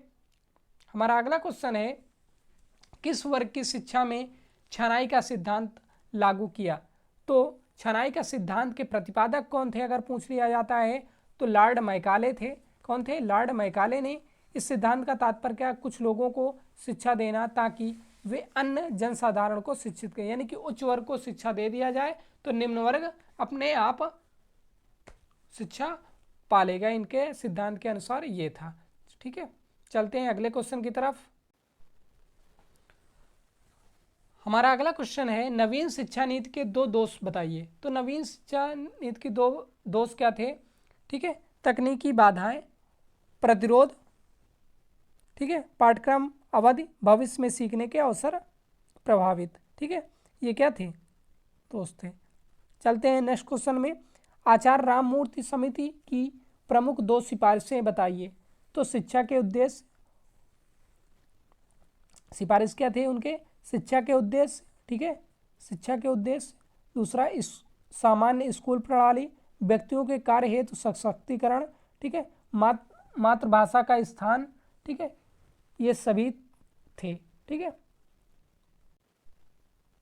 तो हमने 2016, 2017, 2019, 2020 और 2022 के बहुविकल्पी प्रश्न और अति लघुत्तरीय प्रश्नों को कवर कर लिया है।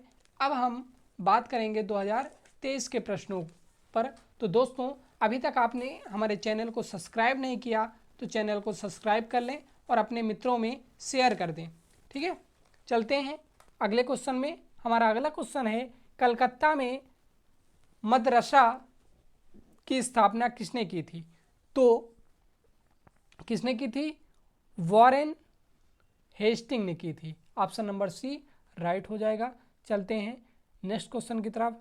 किसे राष्ट्रीय शिक्षा आयोग भी कहते हैं? किसे राष्ट्रीय शिक्षा आयोग भी कहते हैं? तो कोठारी आयोग को राष्ट्रीय शिक्षा आयोग भी कहा जाता है। कोठारी शिक्षा आयोग की स्थापना कब हुई थी? तो कोठारी आयोग की स्थापना कब हुई थी? 1964 में। कब हुई थी? 1964 करने के लिए की गई थी। ठीक है, 1964 में की गई थी। अगला क्वेश्चन है, भारतीय शिक्षा आयोग का गठन किया गया था। कब किया गया था? तो 1882 में किया गया था। कब किया गया था? तो 1882 में किया गया था। चलते हैं अगले क्वेश्चन की तरफ। गोखले विधेयक प्रस्तुत किया गया था। कब प्रस्तुत किया गया था? तो 16 मार्च 1911 में। गोखले विधेयक कब प्रस्तुत किया गया था? तो 16 मार्च 1911 में प्रस्तुत किया गया था। चलते हैं अगले क्वेश्चन की तरफ। हमारा अगला क्वेश्चन है, शिक्षा आयोग 1964-66 के अध्यक्ष थे। शिक्षा आयोग 1964 और 66 के अध्यक्ष कौन थे? तो अध्यक्ष थे श्री DS कोठारी। श्री DS कोठारी। ठीक है, ऑप्शन नंबर सी राइट हो जाएगा। पाश्चात्य विवाद का जन्म हुआ। कब हुआ था? 1813 के आज्ञा पत्र से। कब हुआ था? 1813 के आज्ञा पत्र से। चलते हैं अगले क्वेश्चन की तरफ। शिक्षा को समवर्ती सूची में स्थान दिया था। शिक्षा को किस समवर्ती सूची में स्थान दिया गया था? तो 1976 ईस्वी में। कब दिया गया था? 1976 ईस्वी में। आंसर नंबर सी राइट हो जाएगा। चलते हैं अगले क्वेश्चन की तरफ। हमारा अगला क्वेश्चन है, फोर्ट विलियम कॉलेज की स्थापना किसके द्वारा की गई थी? तो फोर्ट विलियम कॉलेज की स्थापना लॉर्ड वेलेस्ली के द्वारा की गई थी। ऑप्शन नंबर बी हो जाएगा। फोर्ट विलियम कॉलेज की स्थापना किसके द्वारा की गई थी? तो लॉर्ड वेलेस्ली के द्वारा की गई थी। चलते हैं अगले क्वेश्चन में। ठीक है, अगला है हमारा क्वेश्चन, निस्पंदन सिद्धांत के प्रतिपादक कौन थे? तो निस्पंदन सिद्धांत के प्रतिपादक कौन थे भाई? तो लॉर्ड मैकाले थे। कौन थे? Lord Macaulay. निस्पंदन सिद्धांत के प्रतिपादक कौन थे? लॉर्ड मैकाले थे। अगला क्वेश्चन है, ऑपरेशन ब्लैक बोर्ड कब आरंभ हुआ? तो कब आरंभ हुआ था? 1986 से 1987 पर। तो ऑप्शन नंबर बी राइट हो जाएगा। चलते हैं अगले क्वेश्चन की तरफ। शिक्षा छनाई का सिद्धांत लागू किया गया था उच्च वर्ग की शिक्षा हेतु। उच्च वर्ग की शिक्षा हेतु इन्होंने ये कहा था कि उच्च वर्ग को शिक्षा दी जाए तो वो छन करके निम्न वर्ग तक पहुंच जाएगी। ठीक है, चलते हैं अगले क्वेश्चन की तरफ। हमारा अगला क्वेश्चन है, निःशुल्क एवं अनिवार्य बाल शिक्षा अधिकार अधिनियम कब बना? तो कब बना था? तो 2009 में बना था। निःशुल्क एवं अनिवार्य बाल शिक्षा 2009 में बना था। तो ऑप्शन नंबर सी राइट हो जाएगा। चलते हैं अगले क्वेश्चन की तरफ। कस्तूरबा गांधी विद्यालय योजना का संबंध है किससे है? तो माध्यमिक बालिका शिक्षा से। किससे है? माध्यमिक बालिका शिक्षा से। ऑप्शन नंबर डी राइट हो जाएगा। चलते हैं अगले क्वेश्चन की तरफ। हमारा अगला क्वेश्चन है,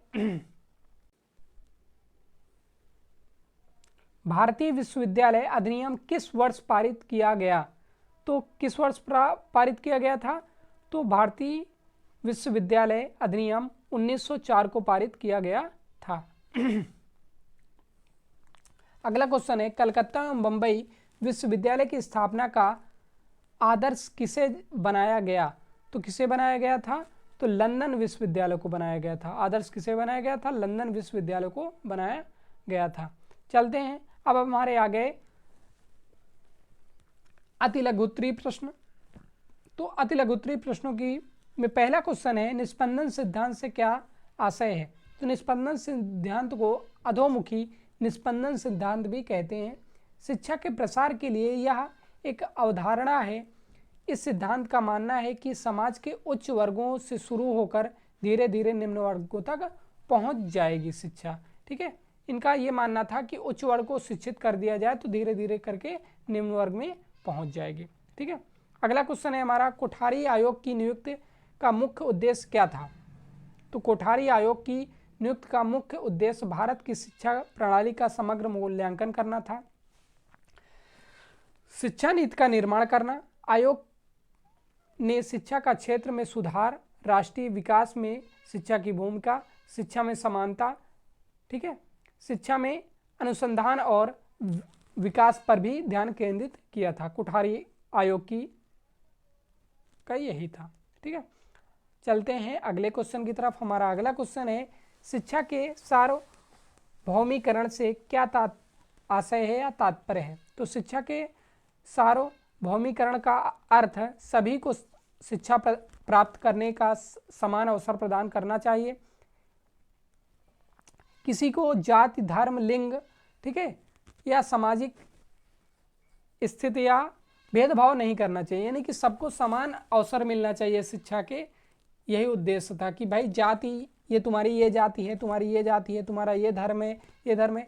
तो शिक्षा का सार्वभौमिकरण उद्देश्य यह था कि सभी को समान अवसर मिलने चाहिए शिक्षा प्राप्त करने के।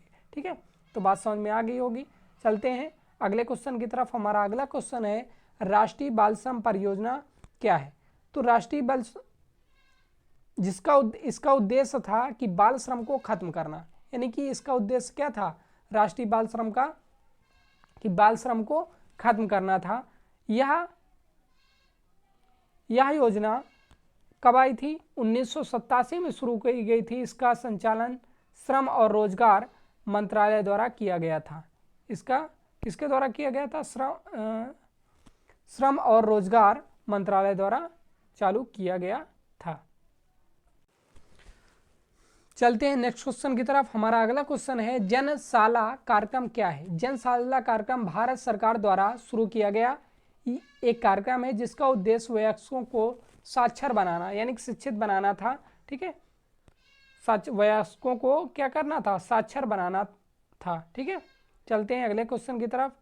अगला क्वेश्चन है हमारा, न्यूनतम अधिगम स्तर से क्या तात्पर्य है? तो न्यूनतम अधिगम स्तर एक ऐसा स्तर है जो यह सुनिश्चित करता है कि सभी छात्र शिक्षा के प्रत्येक स्तर पर एक निश्चित न्यूनतम ज्ञान और कौशल प्राप्त करें।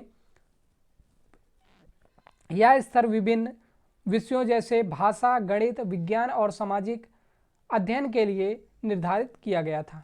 ठीक है, चलते हैं अगले क्वेश्चन की तरफ। हमारा अगला क्वेश्चन है, विद्यालयोन्मुखी कार्यक्रम से आप क्या समझते हैं? ठीक है, तो इसके अंतर्गत बच्चों को स्कूल में जाने के लिए प्रेरित करना। इसके अंतर्गत क्या करना था? बच्चों को स्कूल जाने के लिए प्रेरित करना के लिए डिजाइन किए गए इन कार्यक्रमों में विभिन्न गतिविधियों का शामिल होना, जैसे जो बच्चों को स्कूल के लिए तैयार करती है। ठीक है, और उन्हें स्कूल में सफल होने में मदद करती है। ठीक है, अगला क्वेश्चन है हमारा, पी मोस्ट कार्यक्रम का पूरा नाम बताइए। तो इसका फुल फॉर्म होता है, कार्यक्रम का पूरा नाम क्या था? सेवारत अध्यापकों का विस्तृत अभिविन्यास कार्यक्रम। और इंग्लिश में हम अगर बात करते हैं पी मोस्ट का, तो program of mass orientation of school teacher. क्या था? Program of mass orientation of school teacher. ठीक है, चलते हैं अगले क्वेश्चन की तरफ। प्राथमिक शिक्षा के संदर्भ में अपव्यय व अवरोधन का अर्थ स्पष्ट कीजिए। अपव्यय का आशय बालक का अपनी प्राथमिक शिक्षा पूरी किए बिना ही विद्यालय छोड़ देना, यानी कि पहले ही विद्यालय छोड़ देना, जिससे बालक पर खर्च किया गया धन, समय और श्रम बेकार चला जाता है। यानी कि जब बालक पहले ही बीच में ही विद्यालय छोड़ देता है तो उस पर लगाया गया धन व्यर्थ चला जाता है, समय भी और श्रम बेकार चला जाता है। ठीक है, प्राइमरी अगर कहेंगे हॉर्टिंग कमेटी के अनुसार क्या इन्होंने क्या कहा था कि प्राइमरी शिक्षा पूरी करने से पहले बच्चों को शिक्षा स्तर पर स्कूल छोड़ देना अपव्यय है, इन्होंने ये बताया था। अवरोधन का क्या होता है? अवरोधन का आशय कक्षा में असफल होने से लिया जाता है, अर्थात एक ही कक्षा में दोबारा पढ़ाई के लिए ठहरना। अर्थात अवरोधन का मतलब ये हुआ कि अनुत्तीर्ण हो जाना, अनुत्तीर्ण हो जाना। ठीक है, अनुत्तीर्ण हो जाना। ठीक है, अनुत्तीर्ण हो जाना, और उसी कक्षा में ठहर गए आप तो अनुत्तीर्ण हो गए, तो ये क्या कहलाएगा? आपका अवरोधन कहलाएगा। ठीक है, और किसी कारणवश आपने छोड़ दिया तो वो क्या कहलाएगा? अपव्यय कहलाएगा। ठीक है, चलते हैं नेक्स्ट क्वेश्चन की तरफ। हमारा अगला क्वेश्चन है, प्राच्य पाश्चात्य विवाद क्या है? तो प्राच्य पाश्चात्य विवाद 19वीं शताब्दी में भारत में शिक्षा प्रणाली के स्वरूप को लेकर हुआ एक महत्वपूर्ण विवाद था। यह विवाद भारतीय संस्कृति और मूल्यों को संरक्षित करने और आधुनिक शिक्षा प्रणाली को अपनाने के लिए बीच टकराव का प्रतीक था। ठीक है, चलते हैं नेक्स्ट क्वेश्चन की तरफ। DPEP परियोजना का मुख्य कार्य क्या है? तो इसमें क्या कार्य था? शिक्षा की गुणवत्ता में वृद्धि करना। भाई शिक्षा की गुणवत्ता में वृद्धि करना और समानता और समावेश को बढ़ावा देना। क्या क्या था कार्य? शिक्षा की गुणवत्ता में वृद्धि करना और समानता और समावेशन को बढ़ावा देना था। चलते हैं अगले क्वेश्चन की तरफ। अगला क्वेश्चन है हमारा, BEP क्या है? तो BEP का अर्थ बेसिक एजुकेशन प्रोग्राम। यह 1994 में शुरू किया गया था। यह कब चालू किया गया था? तो 1994 में चालू किया गया था। भारत सरकार का यह एक कार्यक्रम था जिसका उद्देश्य प्राथमिक शिक्षा को सार्वभौमिक, गुणवत्ता और समावेशी बनाना था। ठीक है, BEP का फुल फॉर्म भी पूछा जा सकता है आपका, तो बेसिक एजुकेशन प्रोग्राम। ठीक है, चलते हैं नेक्स्ट क्वेश्चन की तरफ। हमारा अगला क्वेश्चन है, वुड के घोषणा पत्र का शिक्षा का क्या प्रभाव पड़ा? तो शिक्षा का क्या प्रभाव पड़ा? सन 1856 तक सभी प्रांतों में शिक्षा विभागों की स्थापना की गई। सभी स्तर के स्कूलों और विद्यालयों की स्थापना हो गई।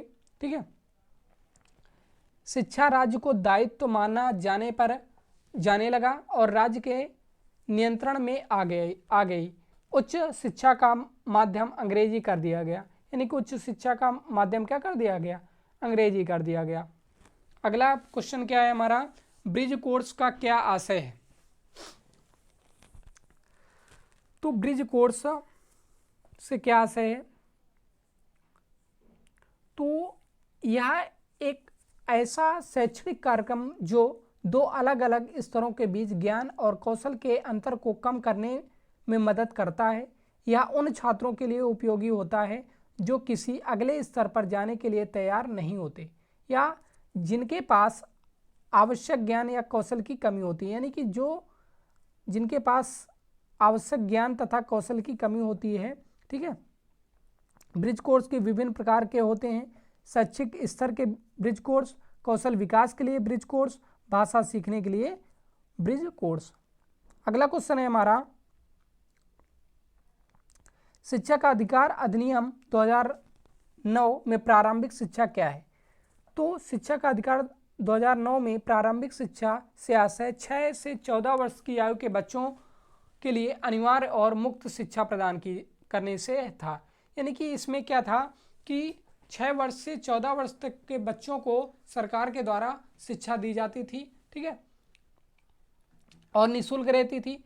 इसमें सभी बच्चों को बिना किसी भेदभाव के शिक्षा प्रदान करने का अधिकार है, चाहे उसकी जाति अलग हो, धर्म अलग हो, लिंग अलग हो या सामाजिक आर्थिक स्थिति कुछ भी हो, लेकिन उसको समान अधिकार मिलते थे। ठीक है, तो चलते हैं नेक्स्ट क्वेश्चन की तरफ। हमारा अगला क्वेश्चन है,